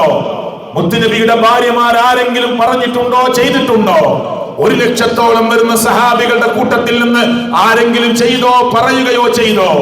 4 ഖലീഫമാരായി അവിടുത്തെ ഖിലാഫത്ത് ഏറ്റെടുത്ത മഹാരഥന്മാരായ സ്വർഗം കൊണ്ട് വാഗ്ദാനം ചെയ്യപ്പെട്ട സഹാബത്തിന്റെ കൂട്ടത്തിൽ ഉന്നതന്മാരായ ഖലീഫമാർ ആർക്കെങ്കിലും ഇങ്ങനെ നബിദിനാഘോഷം പരിചയമുണ്ടോ? അതും വേണ്ട. താബീങ്ങളുടെ കൂട്ടത്തിൽപ്പെട്ടവർക്ക് പരിചയമുണ്ടോ? ഉണ്ടോ? ആദ്യത്തെ 3 നൂറ്റാണ്ടിലുള്ളവർക്ക് പരിചയമുണ്ടോ? 4 മദ്ഹബിന്റെ ഇമാമുകളായി അറിയപ്പെടുന്ന മഹാരഥന്മാരായ ഇമാം ഷാഫി അടക്കമുള്ള, ഇമാം മാലിക് അടക്കമുള്ള, ഇമാം അബൂ ഹനീഫ അടക്കമുള്ള, ഇമാം അഹ്മദ് അടക്കമുള്ള റഹ്മത്തുള്ളാഹി അലൈഹിം ഏതെങ്കിലും മദ്ഹബിന്റെ ഇമാമുകൾക്ക് പരിചയമുണ്ടോ? എത്ര മണിക്കൂർ കിട്ടിയിട്ടും ഇതേ മുജാഹിദ് പ്രസ്ഥാനത്തിലേക്ക് മുമ്പ് കടന്നു വന്ന മുജാഹിദ് പ്രസ്ഥാനത്തിന്റെ നേതാക്കന്മാരുടെ പേര് പറഞ്ഞ് അവരുടെ ഏതൊക്കെയോ കിതാബ് വായിച്ച് സമയം കളയുകയല്ലാതെ ആദ്യത്തെ 3 നൂറ്റാണ്ടിൽപ്പെട്ടവരിൽ നിന്ന് ഒരു വ്യക്തിയുടെ പേര് വായിക്കാൻ എത്ര മണിക്കൂർ കിട്ടിയിട്ട് എന്തേ കഴിയാത്തത്? അതാ ഞാൻ പറഞ്ഞത്, ഖൈറുക്കും ഖർനി തുമ്മല്ലദീന യലൂനഹും തുമ്മല്ലദീന യലൂനഹും. ഷിയാക്കൾ തുടങ്ങി മുല്ല ഉമറിലേക്ക് കൈമാറി മുളഫർ എന്ന് പറയുന്ന രാജാവ് രാഷ്ട്രീയത്തിന് വേണ്ടി, പൊളിറ്റിക്സിന് വേണ്ടി ഉപയോഗിച്ച ഈ നബിദിനാഘോഷം അല്ലേ, അതല്ലേ നിങ്ങൾ കൊണ്ടാടുന്നത്? പറയൂ ഒരു സഹാബിയുടെ പേര്, പറയൂ ഒരു മദ്ഹബിന്റെ ഇമാമിന്റെ പേര്, പറയൂ ആദ്യ നൂറ്റാണ്ടിൽപ്പെട്ട ഒരാളുടെ പേര്. ഏതെങ്കിലും 1 ലക്ഷത്തോളം സഹാബികൾ ഉണ്ടായിട്ട് 2 പേര് വേണ്ട, ഒരൊറ്റ സഹാബിയുടെ പേര് പറയൂ. പറയാൻ എന്താ കഴിയാത്തത്? അതുകൊണ്ടാണ് ഞാൻ പറഞ്ഞത്, ഇത് തെളിഞ്ഞു നിൽക്കുന്ന മുഖമാണ്. അതൊരു ഉദാഹരണം മാത്രമാണ്. ഏത് വിഷയം നിങ്ങൾക്ക് എടുത്ത് പരിശോധിക്കാം. മുജാഹിദ് പ്രസ്ഥാനം മനുഷ്യരോട്, മുസ്ലിങ്ങളോട് പറയുന്നത്, മുസ്ലിങ്ങളെ നമുക്കിടയിൽ പല വിഷയത്തിലും തർക്കമുണ്ട്. ഏറ്റവും ഗൗരവമേറിയ അഖീദയുടെ വിഷയത്തിൽ പോലും തർക്കം നിൽക്കുകയാണ്. ലോകത്തിന്റെ രക്ഷിതാവായ റബ്ബിനോട് മാത്രമേ പ്രാർത്ഥിക്കാൻ പാടുള്ളൂ എന്ന് 5 നേരം കൈകെട്ടി നിന്ന് നിസ്കാരത്തിൽ പ്രതിജ്ഞ ചെയ്യുന്ന മുസ്ലിങ്ങളെ അതിൽ പോലും നമ്മുടെ പണ്ഡിതന്മാർ തർക്കിച്ചുകൊണ്ടിരിക്കുകയാണ്. ഇയ്യാക നഅ്ബുദു വഇയ്യാക നസ്തഈൻ. നിന്നെ മാത്രമേ ഞങ്ങൾ ആരാധിക്കുകയുള്ളൂ, നിന്നോട് മാത്രമേ ഞങ്ങൾ സഹായതേട്ടം നടത്തുകയുള്ളൂ എന്ന് 5 നേരം 17 തവണ ഫർളായ നിസ്കാരത്തിൽ, സുന്നത്തിൽ വേറെയും പറഞ്ഞിട്ട് മുസ്ലിങ്ങളെ, ഇന്നും മുസ്ലിങ്ങളുടെ കൂട്ടത്തിൽപ്പെട്ടവർ ഖബറിൽ കിടക്കുന്ന, മഖബറയിൽ കിടക്കുന്ന, ജാറത്തിൽ കിടക്കുന്ന മഹാരഥന്മാരെന്ന് പറയുന്ന ബീബിമാരോട്, ഖോജമാരോട്, ഷെയ്ഖുമാരോട്, വലിയ വലിയ മഹത്തുക്കളാണെന്ന് പറയുന്നവരോട് നേർക്ക് നേരെ പറയുകയാണ്, ഞങ്ങളുടെ പ്രശ്നങ്ങൾ തീർത്തു തരണേ, കുട്ടിയുടെ അസുഖം മാറ്റിത്തരണേ, സ്വർഗത്തിലേക്ക് ഞങ്ങളെ പ്രവേശിപ്പിക്കണേ, നരകത്തുനിന്ന് ഞങ്ങളെ കാക്കണേ. എന്താ പറയാത്തത്? ഇപ്പോൾ ഞങ്ങൾ പോവുകയാണ്, ഇനിയും കുറെ ആള് വരാനുണ്ട്. എങ്ങനെ നേരെ സാധാരണ പോലെ സംസാരിക്കുകയാണ്. അവരോട് സങ്കടം പറയുകയാണ്. പരിശുദ്ധ ഖുർആനിൽ 3-1 തൗഹീദ് പറയാൻ ലോകത്തിന്റെ രക്ഷിതാവായ റബ്ബിന്റെ വചനങ്ങൾ ഉണ്ടായിട്ട് 5 നേരത്തെ നിസ്കാരത്തിൽ ഈ പ്രതിജ്ഞ ലോകത്തിന്റെ രക്ഷിതാവ് ആവർത്തിച്ച് ചൊല്ലിപ്പിച്ചിട്ട് അൽഹംദുലില്ലാഹി റബ്ബിൽ ആലമീൻ, സർവ്വസ്തുതിയും ലോകരുടെ രക്ഷിതാവായ റബ്ബിനാണ്, അവനാണ് റഹ്മാൻ, അവനാണ് റഹീം, അവനാണ് പ്രതിഫലനാളിന്റെ ഉടമസ്ഥൻ എന്ന് പറഞ്ഞു കഴിഞ്ഞിട്ട് കൈകെട്ടി നിർത്തിയിട്ട് മനുഷ്യരെ കൊണ്ട് ചൊല്ലിപ്പിക്കുകയാണല്ല, നിന്നെ മാത്രമേ ഞങ്ങൾ ആരാധിക്കുകയുള്ളൂ, നിന്നോട് മാത്രമേ ഞങ്ങൾ സഹായതേട്ടം നടത്തുകയുള്ളൂ. എന്നിട്ട് ആ നിസ്കാരം കഴിഞ്ഞ് പുറത്തിറങ്ങുമ്പോ പള്ളിന്റെ സ്റ്റെപ്പ് ഒന്ന് തെറ്റിയാൽ അപ്പ വിളിച്ചു മുസ്ലിമായി നിസ്കരിച്ച് പുറത്തിറങ്ങുന്ന മനുഷ്യൻ, മമ്പറത്തെ തങ്ങളെ എന്റെ കാലിൽ, മദീങ്ങളെ എന്റെ കാലിൽ പറഞ്ഞില്ലേ. ഇപ്പൊ നിസ്കാരത്തിൽ ചൊല്ലിയതോ ഇയ്യാക നഅ്ബുദു വഇയ്യാക നസ്തഈൻ. ചിന്തിക്കാനായി ഇങ്ങനെ പറയുന്നത്, ആലോചിക്കാനാണ് ഇങ്ങനെ പറയുന്നത്. നമ്മുടെ വീട്ടിലെ വല്യമ്മ 65 70 വയസ്സുള്ള ഉമ്മ ആ മുസല്ല വിരിച്ച് നിസ്കരിച്ച് നിസ്കാര കുപ്പായം അടിച്ചു വെച്ച് മുസല്ല മടക്കി അലമാരയുടെ മേലേക്ക് വെക്കുമ്പോ കൈയൊന്നിങ്ങനെ പിടച്ചിട്ട് പിടുത്തം മാറി കാലൊന്ന് വഴുക്കി കാലൊന്ന് സ്ലിപ്പായി വീണാൽ അപ്പ വിളിച്ചു ബദരീങ്ങളെ എന്റെ കാല്. ഇപ്പൊ മുസല്ലയിൽ ഇരുന്ന് പറഞ്ഞതോ, നിസ്കരിച്ചപ്പോ പറഞ്ഞതോ ഇയ്യാക നഅ്ബുദു വഇയ്യാക നസ്തഈൻ. നിസ്കാരം കഴിഞ്ഞിട്ട് പറഞ്ഞതോ അസ്തഗ്ഫിറുല്ലാഹ്, അല്ലാഹുവോട് 3 വട്ടം അല്ലേ, അല്ലാഹുമ്മ അൻതസ്സലാം വമിൻകസ്സലാം തബാരക്ത യാ ദൽ ജലാലി വൽ ഇക്റാം. അല്ലാഹുവോട് അല്ലാഹുമ്മ ലാ മാനിഅ ലിമാ അഅതൈത വലാ മുഅതിയ ലിമാ മനഅത വലാ യൻഫഉ ദൽ ജദ്ദി മിൻകൽ ജദ്ദ്. അല്ലാഹുവേ, നീ തന്ന ഒന്നിനെ തടയാനോ നീ തരാത്ത ഒന്നിനെ വാങ്ങിത്തരാനോ ആരുമില്ല റബ്ബേ എന്ന് മുസല്ലയിൽ ഇരുന്ന് പറഞ്ഞ ഉമ്മ അവിടുന്ന് വീണപ്പോ വിളിച്ചത് അല്ലാഹനെയല്ല. കുട്ടിയൊന്ന് തൊട്ടിൽ നിന്ന് പുറത്തേക്ക് വീഴാൻ എന്ന് തോന്നുമ്പോ വിളിക്കുന്നത് അല്ലാഹനെയല്ല. കുട്ടിയൊന്ന് കയ്യിൽ നിന്ന് വീണു പോകുമ്പോ പടച്ചോനെ റബ്ബേ എന്റെ കുട്ടി എന്ന് പറയാൻ ഉമ്മാന്റെ നാവ് ഉയരുന്നില്ല. അപ്പൊ വിളിക്കുന്നത് അല്ലാഹയല്ലാത്തവരെയാണ്. പിന്നെന്തിനാണ് ഈ പ്രതിജ്ഞ? അതുകൊണ്ട് തർക്കമുണ്ട് ഇവിടെ. ആ തർക്കമുണ്ടായാൽ എന്തു നിലപാട് സ്വീകരിക്കണമെന്നതാണ് ഖുർആൻ പറഞ്ഞത്. യാ അയ്യുഹല്ലദീന ആമനൂ അത്തിഉല്ലാഹ വഅത്തിഉർ റസൂൽ. മുഅ്മിനീങ്ങളെ, നിങ്ങൾ അല്ലാഹനെ അനുസരിക്കണേ, അല്ലാഹുവിന്റെ പ്രവാചകനെ അനുസരിക്കണേ. വഉലിൽ അംരി മിൻകും, നിങ്ങളുടെ കൂട്ടത്തിലെ കൈകാര്യകർത്താക്കൾ അനുസരിക്കണേ. ഖുർആൻ പറയുന്നത് മുസ്ലിങ്ങളെ, എന്നെ കേൾക്കുന്നവരെ, തർക്കമുണ്ട് ഇവിടെ മുസ്ലിം സംഘടനകൾക്കിടയിൽ. അതുകൊണ്ട് ഒരു തർക്കമൊന്നുമില്ല എന്ന് പറഞ്ഞ് കണ്ണടച്ചാൽ ഇരുട്ടാവുകയില്ല. തർക്കമുണ്ട്. എന്നാൽ ഏറ്റവും നല്ല രൂപത്തിൽ ആ തർക്കങ്ങളെ പഠിക്കാൻ നമ്മൾ ശ്രമിക്കണം. എന്താ ശ്രമിക്കേണ്ടത്? അല്ലാഹനെ അനുസരിക്കുക, റസൂൽ സല്ലല്ലാഹു അലൈഹി വസല്ലമയെ അനുസരിക്കുക. വഉലിൽ അംരി മിൻകും, നിങ്ങളുടെ കൂട്ടത്തിലെ കൈകാര്യകർത്താക്കളെ അനുസരിക്കുക. എന്നിട്ട് അല്ലാഹു തആല പറഞ്ഞു, ഇനി ഫഇൻ തനാസഅതും ഫീ ഷൈഇൻ ഫറുദ്ദൂഹു ഇലല്ലാഹ് വറസൂൽ. ഒരു വിഷയത്തിൽ നിങ്ങൾക്കിടയിൽ തർക്കമുണ്ടായാൽ ഉണ്ടല്ലോ ഒരുപാട് വിഷയത്തിൽ തർക്കം. എവിടേക്കാ മടക്കേണ്ടത്? മുജാഹിദിന്റെ മൗലവി പറയട്ടെ എന്നല്ല, അപ്പുറത്തെ പണ്ഡിതൻ പറയട്ടെ എന്നല്ല, ആർക്കും പറയാം. എന്തിന്റെ അടിസ്ഥാനത്തിലാ പറയേണ്ടത്? ഈ സ്റ്റേജിൽ കയറി നിൽക്കുന്ന ശിഹാബ് അടക്കര എന്ന് എനിക്ക് ദീന് പറയാം. എന്റെ ഇഷ്ടപ്രകാരമല്ല, എന്റെ വായിൽ തോന്നിയതല്ല, എന്റെ ഹൃദയത്തിൽ തോന്നിയതല്ല. ഞാൻ പറയേണ്ടത് ഫറുദ്ദൂഹു ഇലല്ലാഹ്, അല്ലാഹുവിലേക്ക് മടക്കണം. ആ തർക്കത്തെ റബ്ബിലേക്ക് മടക്കണം.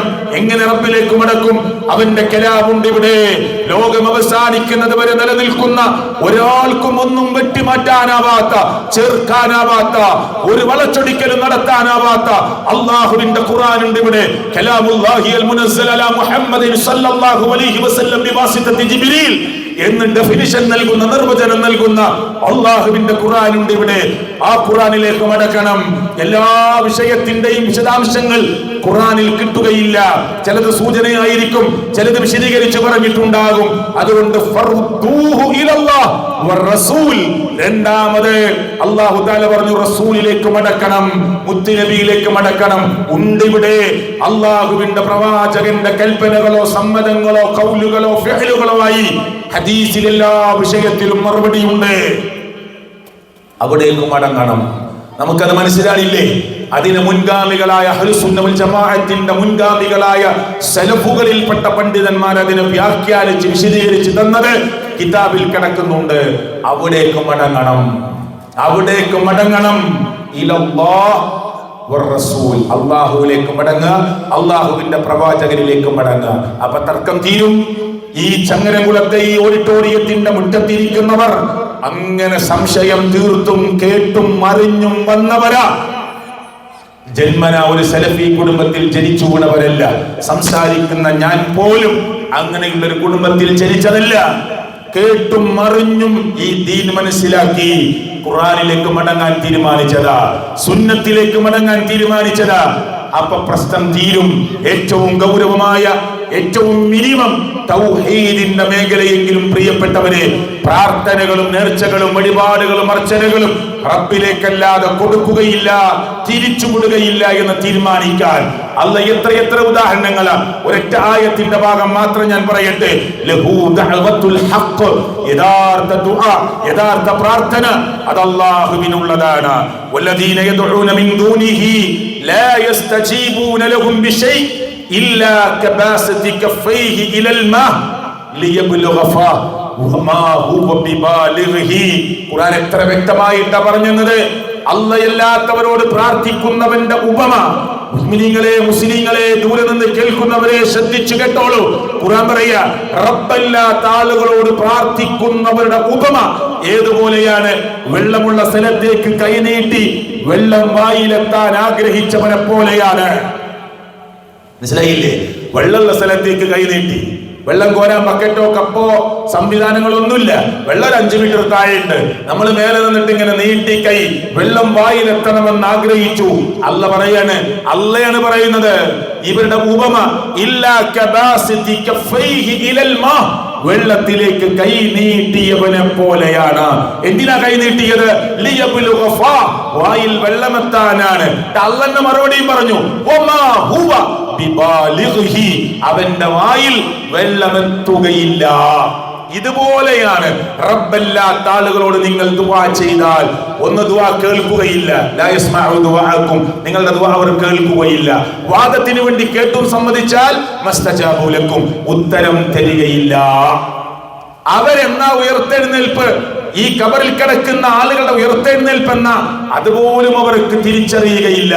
നിങ്ങൾ ആരൊക്കെയാണോ ലോകത്ത് വിളിക്കുന്നത്, അവരുടെ ഒരു ഭക്ഷണപാത്രത്തിൽ നിന്ന്, അല്ലെങ്കിൽ ഒരു ധാന്യപാത്രത്തിൽ നിന്ന്, ഒരു പഞ്ചസാര പാത്രത്തിൽ നിന്ന് ഒരു ഈച്ച വന്നിട്ട് അതിന്റെ കാലിൽ ഒരു പഞ്ചസാരയുടെ തരി ഇറുക്കി പിടിച്ച് പറന്നു പോയാൽ നിങ്ങൾ ആരൊക്കെ വിളിക്കുന്നത്? ഓലെ എല്ലാരും വിളിച്ചോ. ലാ യസ്തൻകിദൂഹു മിൻഹു, ആ ഈച്ചയിൽ നിന്ന് അത് രക്ഷപ്പെടുത്തി തരാൻ പോലും അവർക്ക് കഴിയില്ല. അപേക്ഷിച്ചവനും അപേക്ഷിക്കപ്പെട്ടവനും വിളിച്ചവനും വിളിക്കപ്പെട്ടവനും എല്ലാവരും ഈ വിഷയത്തിൽ ദുർബലരാണ്, അശക്തരാണ്. എന്തൊക്കെ ഉദാഹരണങ്ങൾ അല്ലാഹു പറഞ്ഞത്. ഒരു ഈച്ച അതിന്റെ കാലിൽ ഒരു വറ്റ്, ഒരു പഞ്ചസാരത്തരി, ഒരു ധാന്യത്തിന്റെ ചെറിയ കഷ്ണമെടുത്ത് പറന്നു പോയാൽ എടപ്പാളിന്റെ റോഡ് സൈഡിൽ കിടക്കുന്ന മക്ബറയില്ലേ, അവിടെ വാഹനം നിർത്തി ഖബറാളിയോട് സങ്കടം പറയുന്നവരില്ലേ, ഞാൻ ചിന്തിക്കാൻ വേണ്ടി പറയാം.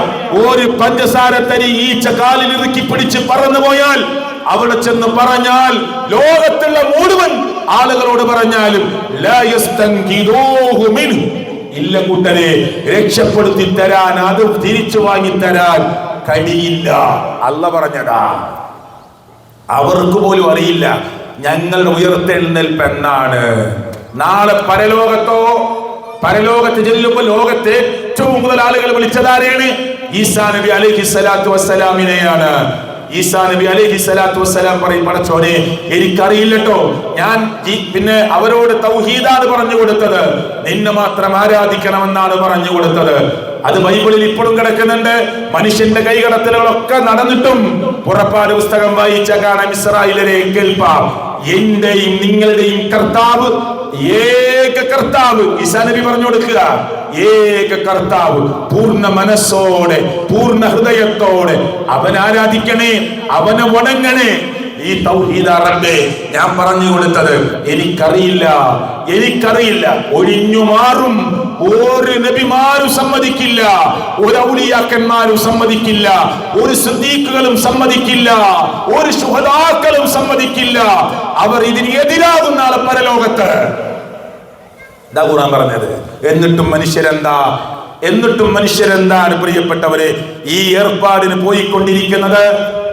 അല്ലേ, ഖബറിൽ കിടക്കുന്ന ഒരാളുടെ ഏതെങ്കിലും ഒരു സാമീപ്യം കിട്ടാൻ, അങ്ങനെയാണല്ലോ, ഖബറിൽ കിടക്കുന്ന ഒരാളുടെ സാമീപ്യം കിട്ടാൻ, പൊരുത്തം കിട്ടാൻ, ഇഷ്ടം കിട്ടാൻ വേണ്ടി ഒരാൾ നേർച്ചയാക്കിയാൽ, അപ്പൊ നേർച്ചയില്ല എന്ന് വിചാരിക്കരുത്. ഇസ്ലാമിൽ നേർച്ചയുണ്ട്, വഴിപാടുകളുണ്ട്, ഒക്കെ അള്ളാന്റെ കൂടി ആഗ്രഹിച്ചിട്ടാ. ഞാനൊരു പാവപ്പെട്ടവന് ഭക്ഷണം വാങ്ങി കൊടുക്കുന്നു, നേർച്ചയാക്കി കൊടുക്കണം. ഒരു നോമ്പെടുക്കാൻ നേർച്ചയാക്കി എടുക്കണം.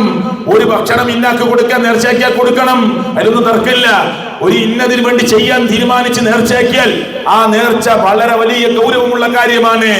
എന്നാൽ കേരളത്തിലെ, പ്രത്യേകിച്ച് നമ്മുടെ കേരളയിൽ ഏറ്റവും കൂടുതൽ മുസ്ലിങ്ങൾ എന്നറിയപ്പെടുന്നവർ ഷാഫി മദ്ഹബിന്റെ ആളുകളാ.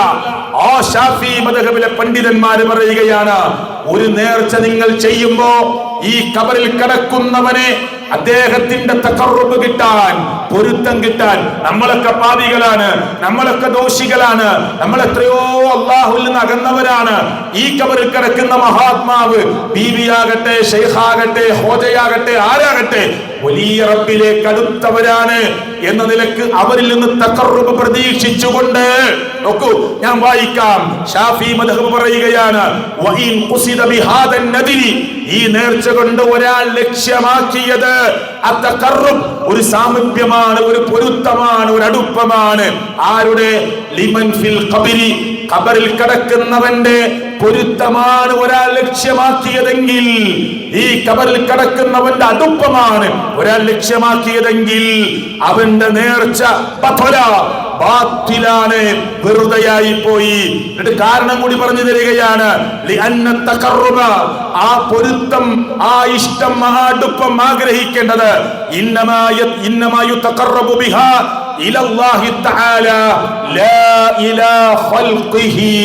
അല്ലാഹുവിലേക്ക് മാത്രമാണ്. പടച്ചവന്റെ ഒരു സൃഷ്ടിയിലേക്ക് ഒരു തഖർറുബ് പ്രതീക്ഷിച്ചുകൊണ്ട് ഒരു നേർച്ചയും നിങ്ങൾ ചെയ്യരുത്. ആരാ പറഞ്ഞത്? സുഹൃത്തുക്കളെ, ഷാഫി മദ്ഹബാണ്. ഇത് മുസ്ലിം ലോകം എന്തുകൊണ്ട് മനസ്സിലാക്കുന്നില്ല? അപ്പൊ ഒരു മൃഗത്തറുത്ത് കൊടുക്കാം, ഭക്ഷണം വാങ്ങി കൊടുക്കാം, അതൊക്കെ ചെയ്യാം. ഒരു പോത്തിനെ, ഒരു ആടിനെ അറുത്തു കൊടുക്കുമ്പോ അള്ളാന്റെ പേരിലല്ലാതെ അറുത്തു കൊടുത്താൽ ശിർക്കാണ് എന്നാണ് അള്ളാഹുവിന്റെ പ്രവാചകൻ പഠിപ്പിച്ചത്. അല്ലാഹ് ശപിച്ചു. ആരെ? മൻ ദബഹ ലിഗൈരില്ലാഹ്, അള്ളാഹുവിന്റെ പേരിലല്ലാതെ അറുത്തതിനെ. അവിടെ ഈ ഹലാലും ഹറാമൊക്കെ ചർച്ച ഉണ്ടായിരുന്നില്ലേ നമ്മുടെ നാട്ടില്? ഉണ്ടായിരുന്നില്ലേ? ആരോടെങ്കിലും വെറുപ്പുണ്ടോ? ധാരാളം ഹൈന്ദവ സഹോദരങ്ങൾ, ധാരാളം ക്രൈസ്തവ സഹോദരങ്ങളൊക്കെ എന്ത് പറയുന്നുണ്ട്? മൃഗത്തെ അറുത്തിട്ട് അതിന്റെ ചോര ഒലിച്ചു പോകണം, അത് നല്ല മൂർച്ചയുള്ള കത്തി കൊണ്ട് അറുക്കണം, അതിന്റെ ഏറ്റവും പ്രധാനപ്പെട്ട ഞരമ്പുകൾ മുറിയണം, തല്ലിക്കൊല്ലരുത്, ശ്വാസം മുട്ടിച്ച് കൊല്ലരുത് എന്നൊക്കെ ചർച്ച ഉണ്ടായിട്ടില്ലേ? ഉണ്ട്. ഇസ്ലാം അവിടെ പറഞ്ഞു, നല്ല മൂർച്ചയുള്ള കത്തി കൊണ്ട് അതിനെ അറുത്ത്, വേഗത്തിലറുത്ത്, പ്രയാസപ്പെടുത്താതെ വേഗത്തിലറുത്ത് രക്തം ഒലിച്ച് പുറത്തേക്ക് പോകണം, അല്ലേ? അള്ളാഹുവിന്റെ പേരിൽ അറുക്കണം, അള്ളാന്റെ നാമം ഉച്ചരിച്ചുകൊണ്ട് അറുക്കണം. സാന്ദർഭികമായിട്ട് പറഞ്ഞതാ. അതാണ് ഹലാലായ ഭക്ഷണം എന്ന് പറയുന്നത്. പ്രിയപ്പെട്ടവരെ, മനസ്സിലാക്കാൻ കുറെ തർക്ക ആവശ്യമില്ല. ഒരു ഹലാൽ എന്ന് ബോർഡ് കാണുമ്പോ വിവാദം ഉണ്ടാക്കേണ്ട ആവശ്യമില്ല. മനസ്സിലായില്ലേ? ഞാൻ കല്യാണം കഴിച്ച് എന്റെ ശാരീരിക ദാഹം എന്റെ ഭാര്യയോട് തീർക്കൽ ഹലാൽ. കേൾക്കണം, ഞാൻ കല്യാണം കഴിച്ച് എന്റെ ശാരീരികമായ ദാഹം, എന്റെ വൈകാരിക തലങ്ങൾ, അത് ഞാൻ എന്റെ ഭാര്യയോട് തീർക്കുന്നത്, ഭാര്യ എന്നെ ഇഷ്ടപ്പെടുന്നത്, ഞങ്ങൾ സല്ലപിക്കുന്നത് ഹലാൽ. എന്നാൽ അവിഹിതമായ ഒരു ബന്ധം സ്ഥാപിക്കുമ്പോൾ ഹറാം. അതിനെന്താ വിവാദം? അതിനെന്തിനാ വിവാദം? മനസ്സിലാക്കാൻ എളുപ്പല്ലേ? എത്ര എളുപ്പമുണ്ട് മനസ്സിലാക്കാൻ. ഒരാൾ കച്ചവടം ചെയ്തുണ്ടാക്കിയ പണം ഹലാൽ, മാന്യമായ ലാഭമെടുത്ത് ഒരാൾ കൊള്ളയടിച്ച് ഒരാൾക്ക് ഭക്ഷണം കൊടുക്കുന്നു, അവന്റെ ഭക്ഷണം ഹറാം. അതാണ് കുറുക്കുവടികളിലൂടെ, ലോട്ടറിയിലൂടെ പണം ഉണ്ടാക്കി ഹറാം. അപ്പൊ ഈ ഹലാലും ഹറാമും ചർച്ച ചെയ്യുന്ന വേദിയല്ല ഇത്. മനസ്സിലാകാൻ വേണ്ടി പറഞ്ഞതാ. അവിടെ ഇസ്ലാം വെക്കുന്ന ഒരു ഡിമാൻഡാണ്. ഇസ്ലാം പറയുന്ന മുസ്ലിങ്ങളോട്, നിങ്ങൾക്ക് ഇഷ്ടപ്പെട്ടവർക്ക് ഇഷ്ടപ്പെട്ടതുപോലെ കഴിക്കാൻ അവിടെ ഇഷ്ടമാണ്. മുസ്ലിങ്ങൾ ഒരു മൃഗത്തെ അറുത്ത് ഭക്ഷിക്കണമെങ്കിൽ അത് റബ്ബിന്റെ പേരിലാകണം, അവന്റെ കൂലി ആഗ്രഹിച്ചുകൊണ്ടാകണം ഒരാൾക്ക് കൊടുക്കുന്നത്. പോരാ, ഇനി മദ്ഹബ് തന്നെ വിശദീകരിക്കുന്ന കേട്ടോളൂ. ഇനി മുസ്ലിങ്ങളോട് കൂടിയാണ് പറയുന്നത്. ഒരു അറിവ് അള്ളാഹുവിന്റെ പേരിലല്ലാത്ത അറിവ് എന്ന് പറഞ്ഞാൽ അതുകൊണ്ട് ഉദ്ദേശിക്കുന്നത് അള്ളാഹുവിന്റെ പേരിലല്ലാതെ അറുക്കുക എന്നതാണ്. ഇല്ലേ? നാട്ടില് ഇഷ്ടം പോലെ നടക്കണില്ലേ? മുസ്ലിങ്ങളെ ചിന്തിച്ചോ. ബദരീങ്ങളുടെ പേരില്, മുദീ ഷേഖിന്റെ പേരില്, റിഫായി ഷേഖിന്റെ പേരില് ഇല്ല. അങ്ങനെ ഒരു അറിവ് ഇസ്ലാമിലില്ല. അള്ളാന്റെ പേരിലാണ് അറിവ്. ഞാൻ പറയണ്ട, ഷാഫി മദ്ഹബ് തന്നെ പറയുന്നു, കമൻ ദബഹ, അറുത്തവനെ പോലെ. ആരുടെ പേരില്? ലിസ്വനമി, ബിംബത്തിന്റെ പേരിൽ അറുത്തവനെ പോലെ. അവിസ്വലീബി, കുരിശിന്റെ പേരിൽ അറുത്തവനെ പോലെ. ഔലി മൂസ, മൂസാ നബിയുടെ പേരിൽ അറുത്തവനെ പോലെ. ഔലി ഈസ, ഈസാ നബിയുടെ പേരിൽ അറുത്തവനെ പോലെ. ഔലിൽ കഅബ, കഅബയുടെ പേരിൽ അറുത്തവനെ പോലെ. വനഹ്ബിദാലിക്, അങ്ങനെ എന്നാണെങ്കിൽ നേരം വെളുക്കുന്നവരെ നാണ്ടാവും. അതുകൊണ്ട് പണ്ഡിതന്മാർ പറഞ്ഞു, വനഹ്ബിദാലിക്, ഇതുപോലെ ആരുടെ പേരിൽ അറുത്താലും, മുഹമ്മദ് നബിയുടെ പേരിൽ അറുത്താലും. മനസ്സിലായില്ലേ? ഇനി അതിലും വലിയൊരു ലോകത്തൊരു മഹാവ്യക്തിത്വമല്ലല്ലോ. ലോകം കണ്ടതിൽ അഷറഫുൽ ഖൽഖാണ് മുഹമ്മദ് മുസ്തഫ സല്ലല്ലാഹു അലൈഹി വസല്ലമ. ആരുടെ പേരിൽ അറുത്താലും എന്താ മദ്ഹബ് പറയുന്നത്? ഫകുല്ലു ഹാദാ ഹറാം, എല്ലാം ഹറാമാണ്. വലാ തഹില്ലു ആദിഹി ദബീഹ, ആ അറിവ് ഹലാലാവുകയില്ല. സവാഉൻ കാന ദാബിഹു മുസ്ലിമൻ ഔ നസ്റാനിയ, അറുത്തത് മുസ്ലിമാകട്ടെ അറുത്തത് ക്രിസ്ത്യാനിയാകട്ടെ ഹലാലാവുകയില്ല. നസ്സ അലൈഹി ശാഫിഈ, ഈ വിഷയത്തിൽ ഇമാം ഷാഫി ഏകകണ്ഠ അഭിപ്രായം പറഞ്ഞ വ്യക്തിത്വമാണ്. വത്തഫഖ അലൈഹി അസ്ഹാബുനാ, ഇമാം ഷാഫിയെ പിന്തുടർന്നവരും ഈ വിഷയത്തിൽ അഭിപ്രായ വ്യത്യാസമില്ലാത്തവരാണ്. എന്നിട്ട് ഷാഫി മദ്ഹബിന്റെ ആളുകൾ എന്ന് പറയുന്നവർ ആരുടെ പേരിലാ അറുക്കുന്നത്, ആരുടെ പേരിലാ കൊടുക്കുന്നത്, ആരുടെ പേരിലാ നേർച്ചയാക്കുന്നത്, ആരുടെ പേരിലാ ബലികഴിക്കുന്നത്? ബലിപെരുന്നാളിന് പോലും ഇല്ലാത്ത ആവേശമാണ് മൊയ്തീൻ ഷേഖിന്റെ പേരിൽ അറുക്കാൻ. ഇല്ലേ സുഹൃത്തുക്കളെ, ഇത് കുറ്റപ്പെടുത്താൻ വേണ്ടി പറയല്ല, ഗൗരവമായി ചിന്തിക്കാനും ആലോചിക്കാനുമാണ് ഈ കാര്യങ്ങൾ പറയുന്നത്. അല്ലാതെ എന്റെ ഏതെങ്കിലും അർത്ഥത്തിലുള്ള വികാരം തീർക്കേണ്ട വാക്കല്ല ദീന്, ഏതെങ്കിലും അർത്ഥത്തിൽ വൈകാരികമായി സംസാരിക്കേണ്ട ഒന്നല്ല ദീനിന്റെ പ്രഭാഷണം. മറിച്ച് ചിന്തിക്കുന്നവർക്ക് വേണ്ടിയാണ് പറയുന്നത്. ഇനിയും കേട്ടോളൂ പണ്ഡിതന്മാർ പറയുന്നത്. എന്താ പറഞ്ഞതെന്നറിയുമോ?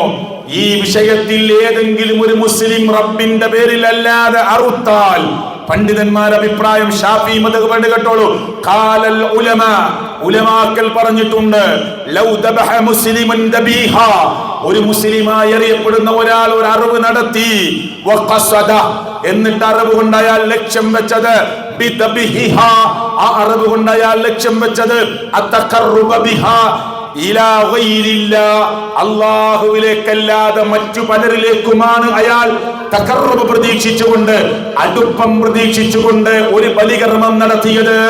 അതേത് ശൈഖിന്റെ പേരിലാകട്ടെ, ആരുടെ പേരിലാകട്ടെ, ഷാഫി മദ്ഹബിൽ പറയുകയാണ്, സ്വാറ മുർത്തദ്ദൻ, അയാൾ മതത്തിൽ നിന്ന് പുറത്തു പോയവനാണ്. വദബീഹതുഹു, അയാളുടെ അറിവ് ദബീഹതു മുർത്തദ്ദിൻ, മുർത്തദ്ദിന്റെ അറിവാണ്, മതത്തിൽ നിന്ന് പുറത്തു പോയവന്റെ അറിവാണ്. എന്നിട്ട് എന്തായി കാട്ടിക്കൂട്ടുന്നത്? എന്നിട്ട് എന്താണ് മുസ്ലിം ഉമ്മത്ത് ചെയ്തു കൂട്ടുന്നത്? എന്നിട്ട് എന്താണ് മുസ്ലിം ഉമ്മത്ത് ഇങ്ങനെ ഈ അർത്ഥത്തിൽ മുന്നോട്ട് പോകുന്നത്? അവ കിതാബിൽ ഒന്ന് പറയുന്നു, ജീവിതം വേറെ വഴിക്ക് പോകുന്നു. എന്നിട്ട് പണ്ഡിതന്മാർ മിണ്ടുന്നില്ല. നാളെ റബ്ബിന്റെ കോടതിയിൽ കിടുകിടാവിറക്കുന്ന റബ്ബിന്റെ കോടതിയിൽ ഓരോരുത്തരുടെയും കയ്യിൽ ഇങ്ങനെ കിതാബ് തരുമ്പോ അന്താളിച്ച് അന്തം വിട്ട് അതേ ആളുകൾ പറഞ്ഞു പോകുന്ന വാക്കുണ്ട്, മാലി ഹാദൽ കിതാബ് ലാ യുഗാദിറു സ്വഗീറതൻ വലാ കബീറതൻ ഇല്ലാ അഹ്സാഹാ. ഇതെന്തൊരു ഗ്രന്ഥമാണ്, ചെറുതും വിട്ടില്ല വലുതും വിട്ടിട്ടില്ല, എല്ലാം രേഖപ്പെട്ട് കിടക്കുന്ന ഒരു ഗ്രന്ഥം. ഇതെന്തൊരു ഗ്രന്ഥമാണ് എന്ന് പറഞ്ഞ് തലക്ക് മീതെ സൂര്യൻ ഇങ്ങനെ കത്തിച്ചൊലിച്ച് നിൽക്കുമ്പോ കാലിന്റെ നിര്യാണി വരെ, മുട്ടുകാല് വരെ, ഊരവരെ, നെഞ്ചിടം വരെ, കടുത്തുവരെ വിയർപ്പിൽ ഇങ്ങനെ മുങ്ങിക്കുളിച്ച് ബാലൻസ് തെറ്റിപ്പോകുന്ന പടച്ചവന്റെ നീതിപൂർവമായ ഒരു കോടതി മഹ്ശറ, അത് മനുഷ്യരെ നമുക്ക് ഓർമ്മയില്ലേ? അവിടെ മിണ്ടാതിരുന്ന പണ്ഡിതന്മാർ, മൗനം പാലിച്ച പണ്ഡിതന്മാർ, പേക്കൂത്തുകൾ കണ്ടിട്ട് മൗനം പാലിച്ചവർ, മിണ്ടാതിരുന്നവർ, അതിനെതിരെ ഒരക്ഷരം ഉരിയാടാതിരുന്നവർ, നാളെ റബ്ബിന്റെ കോടതിയിൽ കൈകെട്ടി നിന്ന് ഉത്തരം പറയേണ്ടി വരുമെന്ന ബോധമുള്ളത് കൊണ്ടാണ് ഞങ്ങൾ എഴുന്നേറ്റ് നിന്ന് ഇഷ്ടപ്പെട്ടാലുമില്ലെങ്കിലും ആളുകളുടെ ഹൃദയത്തിലേക്ക്, അവരുടെ കർണപുടങ്ങളിലേക്ക് തുളച്ചു കയറുമാറ്, വാരിയല്ലുകൾ കൊണ്ട് മൂടപ്പെട്ട നെഞ്ചിടത്തിലേക്ക് ഈ വാചകങ്ങൾ ചെന്ന് പാറയിൽ കോറിയിട്ടതുപോലെ അവിടെ ചെന്ന് കിടക്കട്ടെ എന്ന അർത്ഥത്തിൽ ഓരോ കവലയിലും കവലോരോറും തെരുവീതികളിൽ, ഗ്രാമഗ്രാമാന്തരങ്ങളിൽ ഞങ്ങൾ എഴുന്നേറ്റ് നിന്ന് ഈ കാര്യം പറയുന്നത് വേറെ ഭൗതികമായ ലക്ഷ്യം ഞങ്ങൾക്കില്ല. ചിന്തിക്കാനാണ്, ആലോചിക്കാനാണ്. എത്ര ക്ലിയർ ആയിട്ടാണ് പണ്ഡിതന്മാർ ഈ കാര്യങ്ങൾ പറഞ്ഞു തരുന്നത്. ആ ഖബറിന്റെ അടുത്ത് നിന്ന് കിട്ടുന്ന നൂല്, ഒരു ഏലസ്, അത് ബന്ധിപ്പിച്ച ഒരു നൂല് കൈത്തണ്ടയിലോ അരയിലോ ശരീരത്തിലോ കെട്ടുമ്പോ ഗൗരവം എത്രത്തോളം ഉണ്ടെന്നറിയുമോ? ഹുദൈഫത്ത് റളിയല്ലാഹു അൻഹു പറയാ, ഞാനൊരു രോഗിയെ സന്ദർശിക്കാൻ പോയി. പോകുന്നതാരാ? സ്വഹാബിയാണ്. രോഗിയാരാ? സ്വഹാബിയല്ല. പോകുന്നതാരാ? സ്വഹാബിയാണ്. ഈ രോഗിയായി കിടക്കുന്നത് സ്വഹാബിയല്ല. ചില ആളുകൾ അങ്ങനെ പറയാറുണ്ട്, സ്വഹാബി പോയപ്പോ ഒരാള് ഏലസും കെട്ടി നൂല് കെട്ടി കടന്നിട്ടുണ്ടില്ലേ, അത് സ്വഹാബിയല്ല, പോകുന്നതാ സ്വഹാബി. കേട്ടോളൂ, സ്വഹാബി പറയുന്നത്, അന്നഹു ദഖല അലാ മരീദ്, ഒരു രോഗിയുടെ അടുക്കിലേക്ക് ഹുദൈഫത്ത് റളിയല്ലാഹു അൻഹു ചെല്ലുകയാണ്. എന്നിട്ട് രോഗിയെ കാണുമ്പോൾ പറയേണ്ട വാക്കുണ്ടില്ല, ഏറ്റവും ചുരുങ്ങിയത് സാരല്ല, അള്ളാഹു സുഖപ്പെടുത്തും. ധാരാളം പ്രാർത്ഥനകളുണ്ട്, അവിടെ അപ്പൊ കിടക്കുന്നില്ല. രോഗിയുടെ നെറ്റിയിൽ കൈവച്ച് മന്ത്രിക്കാനുണ്ട്. സൂറത്തുൽ ഇഖ്ലാസും ഫലക്കും സൂറത്തുൻ നാസും ഒക്കെ ഓതി തടവി കൊടുക്കാം. ഇതൊന്നും അഭിപ്രായം രസല്ല. ശരി, എന്നിട്ട് ഇങ്ങനെ തടവുമ്പോ എന്തോ തടഞ്ഞു കയ്യിൽ. സഹാബി ചോദിച്ചു, മഹാദ, ഇതെന്താണ്? അപ്പൊ ആ രോഗി പറഞ്ഞു, ഇത് ഈ രോഗത്തിന് വേണ്ടി കെട്ടിയതാ, ഈ രോഗത്തിന് രക്ഷ കിട്ടാൻ വേണ്ടി കെട്ടിയതാ. സ്വഹാബി ഫഖതഅഹു, അതങ്ങ് വലിച്ചു പൊട്ടിച്ചു. സ്വഹാബിക്ക് അധികാരമുള്ള ഒരു സന്ദർഭത്തിലാണ് നമുക്കിത് പറയാനേ പാടുള്ളൂ. ചങ്ങരംകുളത്ത് ഒരാൾ ഏലസം കെട്ടി നടക്കുന്നുണ്ടാൽ വലിച്ചു പൊട്ടിക്കാൻ അവകാശം നമുക്കില്ല. ഇവിടെ ഇഷ്ടമുള്ളതുപോലെ ജീവിക്കാം. പക്ഷേ സ്വഹാബി അത് വലിച്ചു പൊട്ടിച്ചു. എന്നിട്ട് അദ്ദേഹത്തോട് പറഞ്ഞ വാക്കെന്താ അറിയോ? ഇത് കെട്ടിയവനായി. വഖാല, സ്വഹാബി രോഗിയോട് പറഞ്ഞ വാക്കെന്താ അറിയോ? ലൗ മിത്ത വഹുവ അലൈക, ഇത് കെട്ടിയവനായി നീ മരണപ്പെട്ടു പോയാൽ മാ സല്ലൈതു അലൈക, നിന്റെ മേൽ ഞാൻ നമസ്കരിക്കുകയില്ല, നിന്റെ മയ്യത്ത് നിസ്കാരത്തിൽ പോലും ഞാൻ പങ്കെടുക്കുകയില്ല. അത്ര ഗൗരവത്തിലാ പറഞ്ഞത്. നിഷേധിക്കാൻ പറ്റുമോ? ഇങ്ങനെ സംഭവമില്ല എന്ന് പറയാൻ പറ്റുമോ? ഇവിടെ എന്നെ കേൾക്കുന്ന ചെറുപ്പക്കാരെ, രോഗം തന്നത് അല്ലാഹുവാണ്, നമ്മളെ പരീക്ഷിക്കുകയാണ്. രോഗം മാറ്റിത്തരുന്നത് റബ്ബാണ്, നമ്മെ പരീക്ഷിക്കുകയാണ്. ട്രീറ്റ്മെന്റ് നടത്താൻ പറഞ്ഞത് റബ്ബാണ്, രോഗം തന്ന റബ്ബാണ് പറഞ്ഞത്. രോഗത്തിന് മരുന്ന് ഇവിടെ ഉണ്ട്, നമ്മൾ കണ്ടെത്തണം, അന്വേഷിക്കണം. അതൊരു പരീക്ഷണമാണ്, അതൊരു പരീക്ഷണമാണ്. അല്ലാഹു തആല ഗുരുതരമായ രോഗങ്ങളിൽ നിന്ന് അല്ലാഹു നമ്മെ കാത്തു രക്ഷിക്കുമാറാകട്ടെ. അവിഹിത ബന്ധങ്ങളിലൂടെ ചെന്നിട്ട് എയ്ഡ്സ് പോലെ ആ വ്യത്യസ്തമായ രോഗങ്ങളാണ് പ്രിയപ്പെട്ടവരെ ലോകത്ത് കേട്ടുകൊണ്ടിരിക്കുന്നത്, അല്ലേ? നാണം നഷ്ടപ്പെട്ടിരിക്കുന്നു ലോകത്ത്. നാണുണ്ടോ പുതിയ തലമുറക്ക്? ഉണ്ടോ? റസൂൽ സല്ലല്ലാഹു അലൈഹി വസല്ലം പറഞ്ഞു, ഈ ഹയാ എന്നാൽ ഹയാ, ലജ്ജ എന്നത് ലാ യഅതി, അത് കൊണ്ടുവരികയില്ല ഇല്ല ബിഖൈർ, നന്മല്ലാതെ കൊണ്ടുവരില്ല. എന്നിട്ട് നാണുണ്ടോ എന്ന് പുതിയ തലമുറക്ക് നാണുണ്ടോ? ആണിന് നാണമുണ്ടോ? പെണ്ണിന് നാണമുണ്ടോ? ഒക്കെ യൂട്യൂബ് ബ്ലോഗർമാരാ. എന്നിട്ട് ഭാര്യനെ മുന്നിൽ നിർത്തുക, ടോൺ പിറകിലാണ്. ഭാര്യനെ പ്രദർശിപ്പിച്ച് യൂട്യൂബിൽ ആ അടുക്കളക്കാര്യം പറഞ്ഞിട്ട്, വീട്ടുകാര്യം പറഞ്ഞിട്ട്, പർച്ചേസിങ്ങിന് പോണത് കാണിച്ചിട്ട്, കാറ് കഴിക്കുന്നത് കാണിച്ചിട്ട്, കുട്ടികളെ ഒരുക്കുന്നത് കാണിച്ചിട്ട്, ഭാര്യയെ കാണിച്ച് യൂട്യൂബിൽ ഒരുപാട് ആ ആളുകളെ, കാഴ്ചക്കാരെ ഉണ്ടാക്കിയെടുത്ത് വരുമാനം ഉണ്ടാക്കുന്നവരെ നീയൊക്കെ ദയ്യൂസായി മാറുകയാണ്. ഗൗരവത്തോടുകൂടി ചിന്തിക്കേണ്ട കാര്യമാണ്. ഇഷ്ടം പോലെ യൂട്യൂബ് ബ്ലോഗർമാരാ. കോളേജിന്റെ മുന്നിൽ കുറെ ആളുകൾ ചെന്ന് നിൽക്കും, പെൺകുട്ടികളോട് എന്തും ചോദിക്കും. എന്തൊക്കെയാ ചോദിക്കുന്നത് പെൺകുട്ടികളോട്? ഒരാൾ നിന്നെ സെക്സിന് വിളിച്ചാൽ നീ സമ്മതിക്കുമോ? 100 ആളോട് ചോദിച്ചിട്ടുണ്ടാവും, 95 ആള് ചിലപ്പോൾ ചീത്ത പറഞ്ഞിട്ടുണ്ടാവും. 5 ആള് ഇതിനൊക്കെ എല്ലാ തോന്നിയാസത്തിനും പരസ്യമായി നടക്കുന്ന ആളുകൾ ഉണ്ടാവുമല്ലോ. ഇനി എന്താ പ്രശ്നം?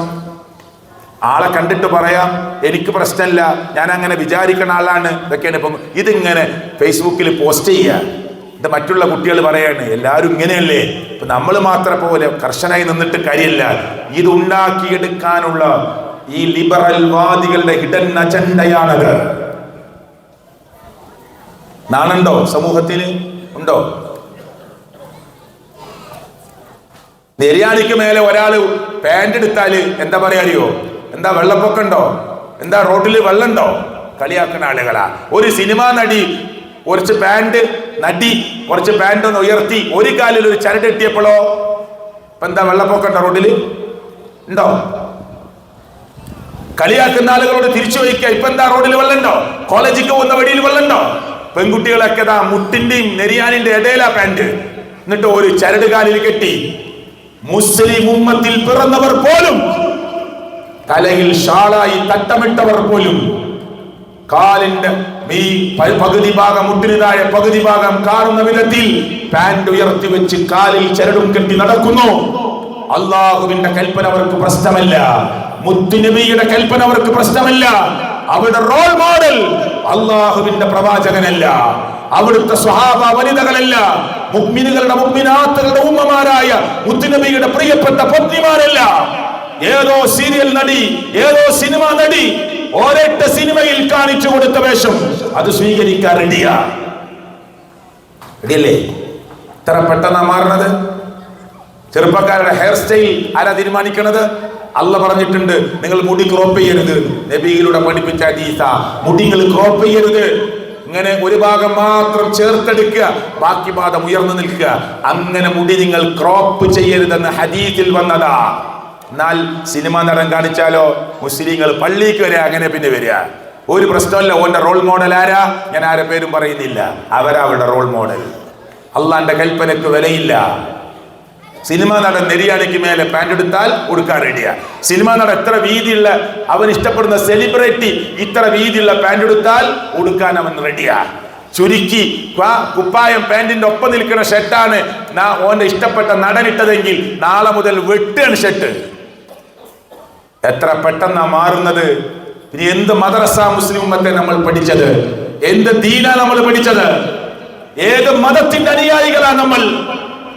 അള്ളാഹുവിന് ഒരു വഖാറും മനുഷ്യരെ നമ്മൾ കാണുന്നില്ലേ? ഇല്ലേ? പെൺകുട്ടികളൊക്കെ ഇങ്ങനെ നടന്നു വരുന്നതുകൊണ്ട് ഒരു അദബുമില്ല. ഒരു സൈഡിലേക്ക് ചേർന്ന് നടക്കാൻ അവർ റെഡിയല്ല. 4 പേരുണ്ടെങ്കിൽ 4 ഇങ്ങനെ വരി വരിയായിട്ട് ഇങ്ങനെയല്ല, ഒരാളുടെ പിറകിലല്ല, ഇങ്ങനെ ക്രോസ് ചെയ്ത് നടക്കാനാ റെഡി. തട്ടണമെങ്കിൽ തട്ടട്ടെ. ഒന്നും പറയാൻ പറ്റില്ല. പേടിയാണ് ആളുകൾക്ക്. നാവിലൂടെ തിരിച്ചു വരുന്ന മറുപടിയെ ഭയത്തോടു കൂടിയാണ് കാണുന്നത്. എവിടേക്കായി ഉമ്മത്ത് പോകുന്നത്? എവിടേക്കാ? പെൺകുട്ടികളുടെ ഡ്രസ്സും അങ്ങനെ തന്നെ.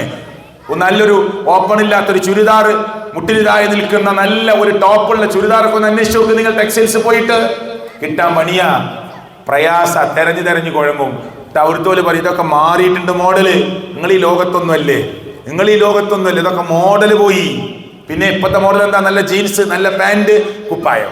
ആ കുപ്പായം ഇങ്ങനെ കൈ ഉയർത്തുമ്പോൾ അവിടെ വയറൊക്കെ കാണണം. അതാ മോഡല്.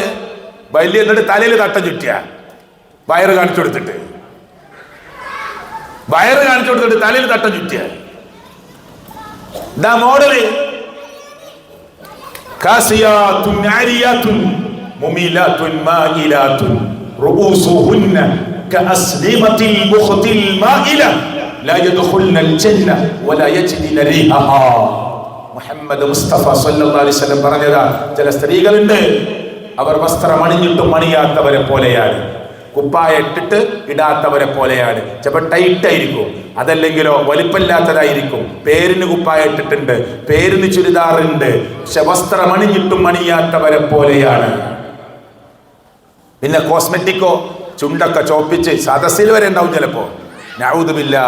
5 നേരം നിസ്കരിക്കുന്ന പെൺകുട്ടികൾ വരെ ചുണ്ട് ചോപ്പിച്ച് ലക്ഷക്കണക്കിന് കോടിക്കണക്കിന് രൂപയാണ്. കേരളം എന്ന് പറയുന്ന സ്റ്റേറ്റിൽ ഒന്ന് സെർച്ച് ചെയ്ത് നോക്ക്. ഒന്നൊരൊറ്റ പ്രാവശ്യം നിങ്ങളുടെ മൊബൈലിൽ ഒന്ന് സെർച്ച് ചെയ്യ്. കേരളത്തിൽ ഒരു മാസം കോസ്മെറ്റിക്കിന് വേണ്ടി ഉപയോഗിക്കുന്ന പണം എത്ര? കോടികളാണ് പൊട്ടിച്ചു തീർക്കുന്നത്.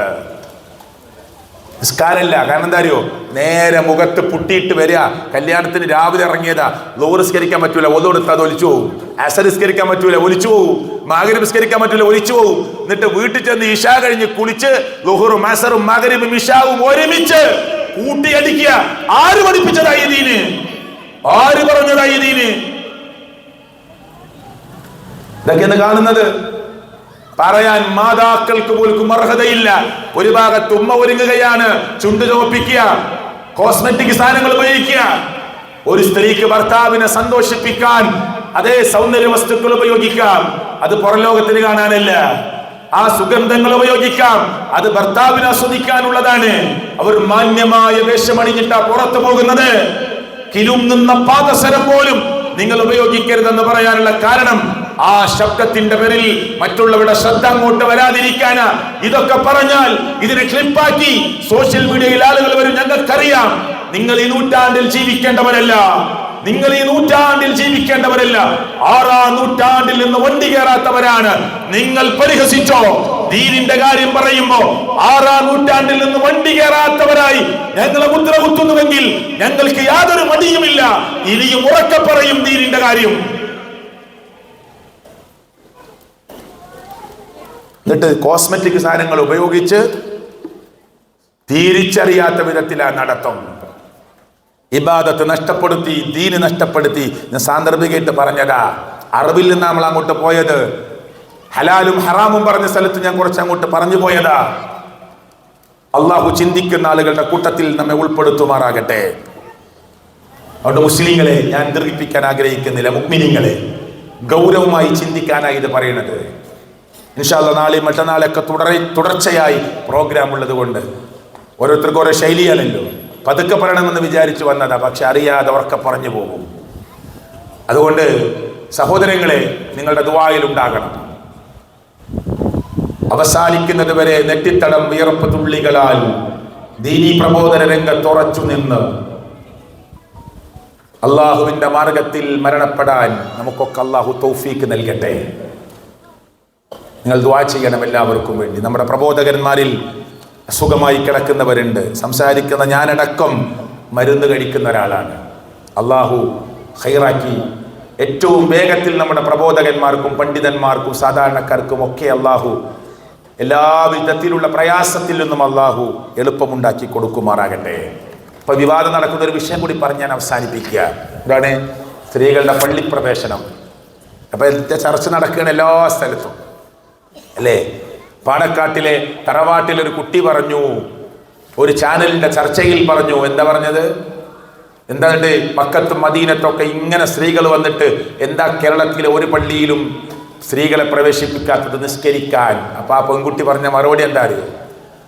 അത് ചില ആളുകൾ എടുത്ത തീരുമാനമാണ്, അതൊക്കെ മാറും, ഇൻഷാ അല്ലാഹ് മാറുന്നുണ്ട്. അപ്പൊ ഉടനെ വന്നു മറുപടി. അത് 16 വയസ്സുള്ള കുട്ടിയുടെ മറുപടിയാണ്, പക്വതല്ലാത്ത മറുപടിയാ അല്ലേ? ആ കുട്ടിയുടെ കുറേ ക്ലാസ് ഉണ്ട് യൂട്യൂബിൽ, ഇംഗ്ലീഷിലൊക്കെ. അതിലൊക്കെ നല്ല പക്വതയാണ്, ഇതിൽ മാത്രം പക്വതല്ല. ആയിക്കോട്ടെ, 16 വയസ്സുള്ള ഒരു കുട്ടി പക്വതല്ലാത്ത സംസാരം നടത്തിയാൽ തന്നെ ആയിക്കോട്ടെ. ആ കുട്ടി പറഞ്ഞോ പറഞ്ഞില്ല എന്നുള്ളതല്ല വിഷയം. ദീനെന്ത് പറഞ്ഞു നമ്മളിലൊന്നും തർക്കിക്കണില്ല, വലിയൊരു തർക്ക വിഷയമായിട്ടൊന്നും എടുക്കണില്ല. സ്ത്രീകൾക്ക് ഇഷ്ടമുണ്ടെങ്കിൽ പോവാം. പ്രമാണം പറഞ്ഞതവരെ തടയാൻ പാടില്ല എന്നാ. ഞാൻ കുറേ വിശദീകരിക്കാൻ ആഗ്രഹിക്കുന്നില്ല. യൂട്യൂബിൽ കിടക്കുന്നുണ്ട് നമ്മുടെയൊക്കെ ആ വീഡിയോ, ഈ സംസാരം തന്നെ നടത്തിയതിൻ്റെ ക്ലിപ്പുകൾ ധാരാളം കിടക്കുന്നുണ്ട്. ഇമാം നബവി പറഞ്ഞ ഒരു വാചകത്തിൻ്റെ ഒരു ചെറിയ ലൈന് മാത്രം പറയുക. ഇജ്മാഉള്ള വിഷയമാണ് പണ്ഡിത ലോകത്ത് ഷാഫി മദ്ഹബിൽ. എന്ത്? ഒരു പെണ്ണ് ജുമഅക്ക് വന്നാൽ പോലും അവളുടെ ജുമഅ അനുവദനീയമാണ്. സലഫികള് ഇവിടെ കേരളത്തിലെ മുജാഹിദുകൾ പറഞ്ഞതല്ല. ഷാഫി മദ്ഹബിലെ 2ാം ഷാഫി എന്നറിയപ്പെടുന്ന ഇമാം നബവി റഹ്മത്തുള്ളാഹി അലൈഹി പറയണേ കേട്ടോ. വഖദ് നഖല ഇബ്നുൽ മുൻദിർ വഗൈറുഹു വൽ ഇജ്മാഅ. ശ്രദ്ധിച്ചു കേട്ടോളൂ. അല അന്നഹ ലൗ ഹളറത് വസല്ലത്തിൽ ജുമഅ. ഒരു സ്ത്രീ ജുമഅക്ക് വന്നു, ഖുതുബ കേട്ടു, ജുമഅ നമസ്കാരം നിർവഹിച്ചു എങ്കിൽ അവളുടെ ജുമഅ ജായിസാണ്. ആരാ പറയണത്? ഇജ്മാ ഉണ്ടെന്ന് പറഞ്ഞ ഇമാം നബവി. അത് കാരണം കൂടി പറഞ്ഞുതരാ. വഖദ് സബതത്തിൽ അഹാദീസു സ്വഹീഹ അൽ മുസ്തഫീള. കുറ്റപ്പെടുത്താനാവാത്ത കുറ്റമറ്റതായ ഹദീസുകൾ സ്ഥിരപ്പെട്ടു വന്നിട്ടുണ്ട്. എന്ന് അന്നന്നിസാ, സ്ത്രീകൾ കുന്ന യുസല്ലീന ഖൽഫ റസൂലില്ലാഹ്, നബി സല്ലല്ലാഹു അലൈഹി വസല്ലമയുടെ പിറകിൽ നിന്നുകൊണ്ട് സ്ത്രീകൾ നമസ്കരിക്കാറുണ്ടായിരുന്നു. ഫീ മസ്ജിദിഹി, മുത്തുനബിയുടെ പള്ളിയിൽ. ഖൽഫർ റിജാൽ, പുരുഷന്മാരുടെ പിറകിൽ. ആരാ പറയണത്? ഇമാം നബവി. ഇതിലാരെന്ത് തെളിവാ വേണ്ടത്? കുട്ടിക്ക് പക്വതുണ്ടോ ഇല്ലേ എന്നുള്ള വേറെ കുട്ടി അല്ലേ? ഇമാം നബവി ലോകത്തോട് പറയണേ ഈ വിഷയത്തിൽ ഇജ്മാ ഉണ്ട്. എന്ത് ഇജ്മാ? ഐക്യകണ്ഠേനയുള്ള അഭിപ്രായമാണ്. മുത്തുനബിയുടെ പിറകിൽ നബിയുടെ പള്ളിയിൽ സ്ത്രീകൾ നമസ്കരിക്കാറുണ്ടായിരുന്നു.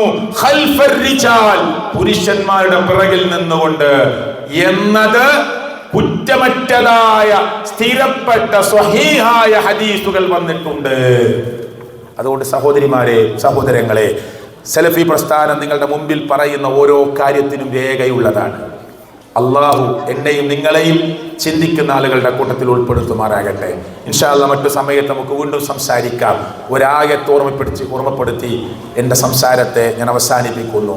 നാളെ പരലോകത്ത് നമ്മളെല്ലാവരും ചെന്ന് നിൽക്കുമ്പോൾ റബ്ബേ കേട്ടിട്ടില്ലായിരുന്നു, റബ്ബേ അറിഞ്ഞിട്ടില്ലായിരുന്നു അല്ലാഹ് എന്ന് പറയാൻ നമുക്കാർക്കും അവകാശമുണ്ടാവില്ല. പരിശുദ്ധ ഖുർആനിലെ 39-ാമത്തെ അധ്യായത്തിന്റെ പേര് തന്നെ അസ്സുമർ എന്നാണ്. കൂട്ടം, സംഘം എന്നാണ് ഇതിന്റെ അർത്ഥം. കൂട്ടം, സംഘം. ആ സൂറത്തിൽ അല്ലാഹു തആല പറയാ, നരകത്തിലേക്ക് ഇങ്ങനെ ആട്ടിത്തടിച്ചു കൊണ്ടുപോകുന്ന ആളുകളോട്, വസീഖല്ലദീന കഫറു ഇലാ ജഹന്നമ സുമറ, നരകത്തിലേക്ക് ഇങ്ങനെ ആട്ടിത്തൊടിച്ച് കൊണ്ടുപോകുന്ന ആളുകൾ, ഹത്താ ഇദാ ജാഊഹാ ഫുതിഹത് അബ്വാബുഹാ, നരകത്തിന്റെ കവാടത്തിന്റെ മുന്നിൽ ഇങ്ങനെ എത്തുമ്പോ നരകത്തിന്റെ കാവൽ ഭടന്മാർ ചോദിക്കുന്ന ചോദ്യമുണ്ട്. വഖാല ലഹും, അവരോട് ചോദിക്കും. ഖസനതുഹാ, നരകത്തിന്റെ കാവൽ ഭടന്മാർ ചോദിക്കുന്ന ചോദ്യമാണ്. എന്താ ചോദിക്കുന്നത്? അലം യഅതികും റസൂലും മിൻകും യത്ലൂന അലൈക്കും ആയാതി റബ്ബിക്കും. എന്താ ചോദ്യം? നിങ്ങളുടെ റബ്ബിന്റെ ദൃഷ്ടാന്തങ്ങൾ ഓതിത്തരാൻ നിങ്ങളുടെ മുന്നിലേക്ക് ആരും വന്നിട്ടില്ലായിരുന്നോ? വയുൻദിറൂനകും ലിഖാഅ യൗമിക്കും ഹാദാ, ഇങ്ങനെ ഒരു ഭയാനകമായ ദിവസത്തെ കണ്ടുമുട്ടേണ്ടി വരുമെന്ന് പറഞ്ഞു തരാൻ ആരും വന്നിട്ടില്ലായിരുന്നോ? നരകത്തിന്റെ വാതിൽ തുറന്ന് നരകത്തിലേക്ക് ഇങ്ങനെ ആട്ടിത്തെളിച്ചു കൊണ്ടുപോകുമ്പോ കാവൽ ഭടന്മാർ ചോദിക്കുന്നവരോട്, അല്ലയോ മനുഷ്യരെ, ഇങ്ങനൊരു നരകമുണ്ടെന്ന് പറയാൻ, ഇങ്ങനൊരു ലിഖാ ഉണ്ടെന്ന് പറയാൻ, ഇങ്ങനൊരു കണ്ടുമുട്ടൽ ഉണ്ടെന്ന് പറയാൻ, ഇതിനെ താക്കീത് ചെയ്യാൻ, അള്ളാഹുവിന്റെ ദൃഷ്ടാന്തങ്ങൾ നിങ്ങൾ ഓതിത്തരാൻ ആരും വന്നിട്ടില്ലായിരുന്നോ? ഖാലൂ ബലാ, അവർ പറയും അതെ വന്നിട്ടുണ്ടായിരുന്നു. വലാകിൻ ഹഖ്ഖത് കലിമത്തുൽ അദാബി അലൽ കാഫിരീൻ. ഇനി പറഞ്ഞിട്ട് എന്താ കാര്യം? സത്യനിഷേധികളുടെ മേൽ അല്ലാഹുവിന്റെ കലിമത്ത് യാഥാർത്ഥ്യമായി കഴിഞ്ഞു എന്ന് നാളെ പരലോകത്ത് പറയുന്ന. അതുകൊണ്ട് എന്നെ കേട്ട മുസ്ലിങ്ങളോടും മുഅ്മിനീങ്ങളോടും നാട്ടുകാരോടും പറയാനുള്ളത്, ഹക്ക് മനസ്സിലാക്കുക കേട്ടോ. അള്ളാഹുവിലേക്കും മടങ്ങുക. അർറഹ്മാനായ റബ്ബ്, അർറഹീമായ റബ്ബ്, എല്ലാം പുറത്തു തരാൻ എല്ലാ രാത്രിയും ഒന്നാനാകാശത്തിലേക്ക് വരുന്ന റബ്ബ്, ഒന്നാനാകാശത്തിലേക്ക് വരുന്ന റബ്ബ്. എന്തിന്? യൻസിലു റബ്ബുനാ വതബാറക വതആല ഇലസ് സമാഇ ദുനിയ കുല്ല ലൈല, എല്ലാ രാത്രിയും. എന്നിട്ട് രാത്രിയുടെ മൂന്നായി തിരിച്ചാൽ അവസാനത്തെ ഭാഗമാകുമ്പോൾ അല്ല വന്നിട്ട് പറയണ്, എന്ത്? അടിമകളോട് പറയാ, ആരുണ്ട് ചോദിക്കാൻ? ഉമ്മമാരെ, പെങ്ങന്മാരെ, എന്നെ കേട്ടവരെ, ആരുണ്ട് ഇസ്തിഗ്ഫാർ നടത്താൻ? അല്ല ചോദിക്കുന്നു, ഞാൻ നിങ്ങൾക്ക് പുറത്തു തരാം. ആരുണ്ട് പശ്ചാത്തപിക്കാൻ? ഞാൻ നിങ്ങൾക്ക് മാപ്പു തരാം. അതുകൊണ്ട് ഖബർ കെട്ടിപ്പൊക്കാൻ പാടില്ല, ഖബറിന്റെ മേലെ കുമ്മായടിക്കാൻ പാടില്ല, ഖബറിന്റെ മേലെ കരിയിരിക്കാൻ പാടില്ല, ഖബറിന്റെ മേലെ എഴുതാൻ പാടില്ല, ഖബറാളിയോട് ഒരു നിലക്കുമുള്ള ഇസ്തിഹാനത്ത് പാടില്ല, ഖബറാളിയോട് ഒരു നിലക്കുമുള്ള ഇസ്തിഹാസ പാടില്ല, ഖബറാളിയോട് ചെറുതാകട്ടെ വലുതാകട്ടെ ഒന്നും ചോദിക്കാൻ നമുക്ക് പാടില്ല. അവർക്ക് വേണ്ടി സലാം പറയാം, അവർക്ക് വേണ്ടി ലോകത്തിന്റെ രക്ഷിതാവായ റബ്ബിനോട് പ്രാർത്ഥിക്കാം. ഇങ്ങനെയൊക്കെ അറിഞ്ഞിട്ടും പഠിച്ചിട്ടും ചെയ്തു പോയവർ ഈ നാടിന്റെ പരിസര പ്രദേശത്തുണ്ടെങ്കിൽ അള്ളാഹുവിലേക്ക് മടങ്ങുക, ഖേദിച്ചു മടങ്ങുക. റബ്ബേ, തെറ്റുപറ്റിപ്പോയി, അള്ളാഹുവിന്റെ പ്രവാചകൻ നിരോധിച്ച കാര്യം ഓർക്കാൻ മറന്നുപോയി, അറിയാൻ പഠിക്കാൻ വൈകിപ്പോയി എന്ന്. ഖബറിന്റെ മേലെ കുമ്മായമടിക്കരുത് എന്ന് അള്ളാന്റെ റസൂൽ പഠിപ്പിച്ചതാ, സിമന്റ് പൂശരുതെന്ന് അള്ളാന്റെ റസൂൽ പഠിപ്പിച്ചതാ. ഖബറിന്റെ മേലെ എടുപ്പുണ്ടാക്കരുത് എന്ന് അള്ളാഹുവിന്റെ പ്രവാചകൻ പഠിപ്പിച്ചതാ. ഖബറിന്റെ മേലെ ഇരിക്കരുത് എന്ന് അള്ളാന്റെ റസൂൽ പഠിപ്പിച്ചതാ. ഖബറിന്റെ മേലെ എഴുതരുത് എന്ന് അള്ളാഹുവിന്റെ റസൂൽ പഠിപ്പിച്ചതാ സ്വല്ലല്ലാഹു അലൈഹി വസല്ലം. അല്ലാഹുമ്മ ലാ തജ്അൽ ഖബരി ഈദാ, റബ്ബേ എന്റെ ഖബറിനെ ഉത്സവ സ്ഥലമാക്കി കൊടുക്കരുത് അല്ലാഹ്, അള്ളാന്റെ റസൂൽ പ്രാർത്ഥിച്ചതാ. അല്ലാഹുമ്മ ലാ തജ്അൽ ഖബരി വസനൻ യുഅബദ്, റബ്ബേ എന്റെ ഖബറിനെ ആരാധിക്കപ്പെടുന്ന ബിംബമാക്കരുത് അല്ലാഹ്, അള്ളാന്റെ റസൂൽ പഠിപ്പിച്ചതാ. എന്നിട്ടും തെറ്റുപറ്റിപ്പോയ മുസ്ലിങ്ങളെ റബ്ബിന്റെ റസൂലിനോടല്ല, മുത്തുനബിയോടല്ല, പിന്നെ നാട്ടിൽ അഡ്രസ് പോലും ഇല്ല, ആരോടും പാടില്ല, അഡ്രസ് പോലും ഇല്ലാത്ത ഖബറിന്റെ മുന്നിൽ ചെന്ന് സങ്കടം പറയുന്ന മുസ്ലിങ്ങളെ, ലോകത്തിന്റെ രക്ഷിതാവിന്റെ മുന്നിലേക്ക് മടങ്ങ്. അള്ളാഹുവിലേക്ക് വിളിക്കാനാണ് ഞങ്ങൾ എഴുന്നേറ്റു നിന്നത്. അലൈസല്ലാഹു ബികാഫിൻ അബ്ദ, ഒരടിമക്ക് അല്ല പോരെ? അല്ല ചോദിച്ചതാ, ഞാൻ പോരെ നിങ്ങൾക്ക്? ഈ ആകാശം ഉണ്ടാക്കിയ അല്ല, ഈ ചരാചരങ്ങൾ ഒരുക്കിയ അല്ല, ഈ നക്ഷത്രങ്ങളെ വാരി വിതറിയ റബ്ബ്, അതിനൊക്കെ സഞ്ചരിക്കാൻ ഗോളമണ്ഡലങ്ങൾ ഓർബിറ്റിൽ കൊടുത്ത റബ്ബ് അല്ലേ? സാങ്കല്പിക അച്ചുതണ്ടിൽ അതിവേഗത്തിൽ ഭൂമിയെ കറക്കുന്ന റബ്ബ് സുബ്ഹാനല്ലാഹ്. 13.5 ലക്ഷം ഭൂമി കൊണ്ടുപോയി വെക്കാൻ സ്ഥലമുള്ള സൂര്യനെ അത്ഭുതമായി സംവിധാനിച്ച റബ്ബ്, ഇഷ്ടപ്പെട്ട സ്ഥലത്തേക്ക് ഇഷ്ടപ്പെട്ട തോതിൽ മഴയിറക്കി കൊടുക്കുന്ന റബ്ബ്. ആ റബ്ബ് ചോദിക്കുകയാണ്, നിങ്ങളെ തെറിച്ചു വീണ തുള്ളി ശുക്രത്തിലെ കോടിക്കണക്കിന് ബീജത്തിൽ നിന്നൊരു ബീജതണ്ടവുമായി ചേർത്ത് മാതാവിന്റെ ഗർഭപാത്രത്തിൽ രൂപം കൊടുത്ത റബ്ബ്. ആ റബ്ബ് ചോദിക്കുക, ഞാൻ പോരെ? അവൻ തന്നത് റബ്ബാണ്, സൃഷ്ടിച്ചത് റബ്ബാ, ഉണ്ടാക്കിയത് റബ്ബാ, സംവിധാനിച്ചത് റബ്ബാ, എല്ലാം ഒരുക്കിയത് റബ്ബാ. അവൻ ചോദിക്കുക, ഞാൻ പോരെ? അലൈസല്ലാഹു ബികാഫിൻ അബ്ദ, ഒരടിമക്ക് ഞാൻ പോരെ? നിങ്ങൾക്ക് ഞാൻ മതിയായവനല്ലയോ? എന്നെ കേട്ട മുസ്ലിങ്ങളെ, എന്നിട്ട് അള്ളാനെ വിട്ട് വേറൊരാളെ തേടുമ്പോ അള്ളഹാനോട് നിങ്ങൾ പറയാതെ പറയുന്ന മറുപടി എന്താ അറിയോ? റബ്ബേ നീ പോരാ, നിന്റെ ഈ അടിമ കൂടി എനിക്ക് നിന്നോട് ചോദിക്കുന്ന കാര്യത്തിൽ പങ്കാളിത്തമായി വേണം. കടുത്ത ക്രമമാണത്, കടുത്ത ക്രമം. അള്ളാഹു ഈ അക്രമത്തിൽ നിന്ന്, ഈ അതിക്രമത്തിൽ നിന്ന് നമ്മെ എല്ലാവരെയും കാത്തു രക്ഷിക്കുമാറാകട്ടെ. നാളെ ആ പടച്ചവൻ ഒരുക്കിയ നരകാഗ്നിയിൽ മുഖം കുത്തിയിട്ടിങ്ങനെ വലിച്ചെടുക്കുന്ന ആളുകളുണ്ട്. യൗമ യുസ്ഹബൂന ഫിന്നാരി അലാ വുജൂഹിഹിം ദൂഖു മസ്സ സഖർ. അല്ലാഹുവിന്റെ ഖുർആൻ പറഞ്ഞതാ, മുഖം ഇങ്ങനെ നരകത്തിൽ വലിച്ചെടുക്കുക കേട്ടോ. അപ്പൊ പറയണെന്താ അറിയോ? മുഖം ഈ നരകത്തെ തട്ടി അതിന്റെ സ്പർശനം ആസ്വദിക്കടോ എന്ന് പറയുന്ന ഒരു നരകം. അള്ളാഹു നമ്മെ കാത്തു രക്ഷിക്കുമാറാകട്ടെ. കത്തിച്ചൊലിക്കുന്ന നരകാഗ്നിയിൽ നിന്ന് റബ്ബ് എനിക്കും നിങ്ങൾക്കും രക്ഷ നൽകുമാറാകട്ടെ. നോമ്പ് വരാനിരിക്കുകയാണ്. പരിശുദ്ധമായ റമളാനിൽ അള്ളാഹു നമുക്കെല്ലാവർക്കും പ്രവേശനം നൽകി നമ്മെ അനുഗ്രഹിക്കുമാറാകട്ടെ. അള്ളാഹുവെ, ഞങ്ങളുടെ കച്ചവടങ്ങളിൽ, ക്രയവിക്രയങ്ങളിൽ അള്ളാഹുവെ ഞങ്ങൾക്ക് നിന്റെ ബറക്കത്തും റഹ്മത്തും നൽകി നീ അനുഗ്രഹിക്കണേ അള്ളാഹ്. ഞങ്ങളുടെ കൂട്ടത്തിലെ മാതാപിതാക്കൾ രോഗികളായി കിടക്കുന്നുണ്ട്, ശമനം നൽകണേ അള്ളാഹ്. വലിയ സർജറിക്ക് കാത്തിരിക്കുന്ന ആളുകളുണ്ട്, അള്ളാഹുവെ പൂർണ്ണമായ ശിഫ നൽകി അനുഗ്രഹിക്കണേ അള്ളാഹ്. അള്ളാഹുവെ, ഞങ്ങളുടെ കൂട്ടുകുടുംബ ബന്ധുമിത്രാദികളിൽ ഇപ്പോഴും തൗഹീദിലെത്താത്ത ആളുകളുണ്ട്, അള്ളാഹുവെ അവർക്ക് നീ നിന്റെ ഈ ദീനിന്റെ വെളിച്ചം നൽകി അനുഗ്രഹിക്കണേ അള്ളാഹ്. അള്ളാഹുവെ, ജീവിതത്തിൽ എവിടെയെങ്കിലും ഏറ്റവും ഗുരുതരമായ പാതകങ്ങൾ വല്ലതും ചെയ്തു പോയിട്ടുണ്ടെങ്കിൽ അർ-റഹ്മാനും അർ-റഹീമുമായ അള്ളാഹ് നീ ഞങ്ങൾക്ക് പുറത്ത് മാപ്പ് നൽകണേ അള്ളാഹ്. അള്ളാഹുവെ, മരിക്കുമ്പോൾ ലാ ഇലാഹ ഇല്ലല്ലാഹ് എന്ന കലിമത്തു തൗഹീദ് ഉച്ചരിച്ചു മരിക്കാനുള്ള മഹാഭാഗ്യം ഞങ്ങൾക്ക് നീ പ്രദാനം ചെയ്യണേ അള്ളാഹ്. അള്ളാഹുവെ, റബ്ബേ, നിന്റെ ദീനിനു വേണ്ടി ദഅവാരംഗത്ത് ഉറച്ചു നിൽക്കാൻ സാധാരണക്കാരായ ഞങ്ങൾക്ക്, ഞങ്ങളുടെ പ്രബോധകന്മാർക്ക്, ഞങ്ങളുടെ നേതൃത്വം നൽകുന്ന പണ്ഡിതന്മാർക്ക്, ഞങ്ങളുടെ നേതാക്കന്മാർക്ക് അള്ളാഹുവെ നീ കരുത്തു നൽകണേ അള്ളാഹ്. അള്ളാഹുവെ, ആരും ഞങ്ങൾ അറിഞ്ഞില്ലെങ്കിലും ഈ ദഅവാരംഗത്ത് നോട്ടീസ് കൊടുക്കാൻ, പോസ്റ്റർ പതിക്കാൻ, ലഘുലേഖ കൊടുക്കാൻ, വീട് കയറിയ ആളുകളെ വിളിക്കാൻ പോകുന്ന ഞങ്ങളുടെ സാധാരണക്കാരായ പ്രവർത്തകന്മാർക്ക് അർഹമായ പ്രതിഫലം നീ പ്രദാനം ചെയ്യണേ അള്ളാഹ്. വഴിതെറ്റി സഞ്ചരിക്കുന്ന ഈ പുതിയ ലോകത്ത് ഞങ്ങളുടെ മക്കളെയും ഞങ്ങളെയും ഒക്കെ നിന്റെ ദീനിൽ ഉറപ്പിച്ചു നിർത്തണേ അല്ലാഹ്. റബ്ബനാ ആതിനാ ഫിദ്ദുനിയ ഹസന വഫിൽ ആഖിറതി ഹസനത വഖിനാ അദാബന്നാർ. ആമീൻ ആമീൻ ബിറഹ്മതിക യാ അർഹമർ റഹീമീൻ. അസ്സലാമു അലൈക്കും വറഹ്മത്തുള്ളാഹി വബറകാതുഹു. ദേവടുത്ത പള്ളി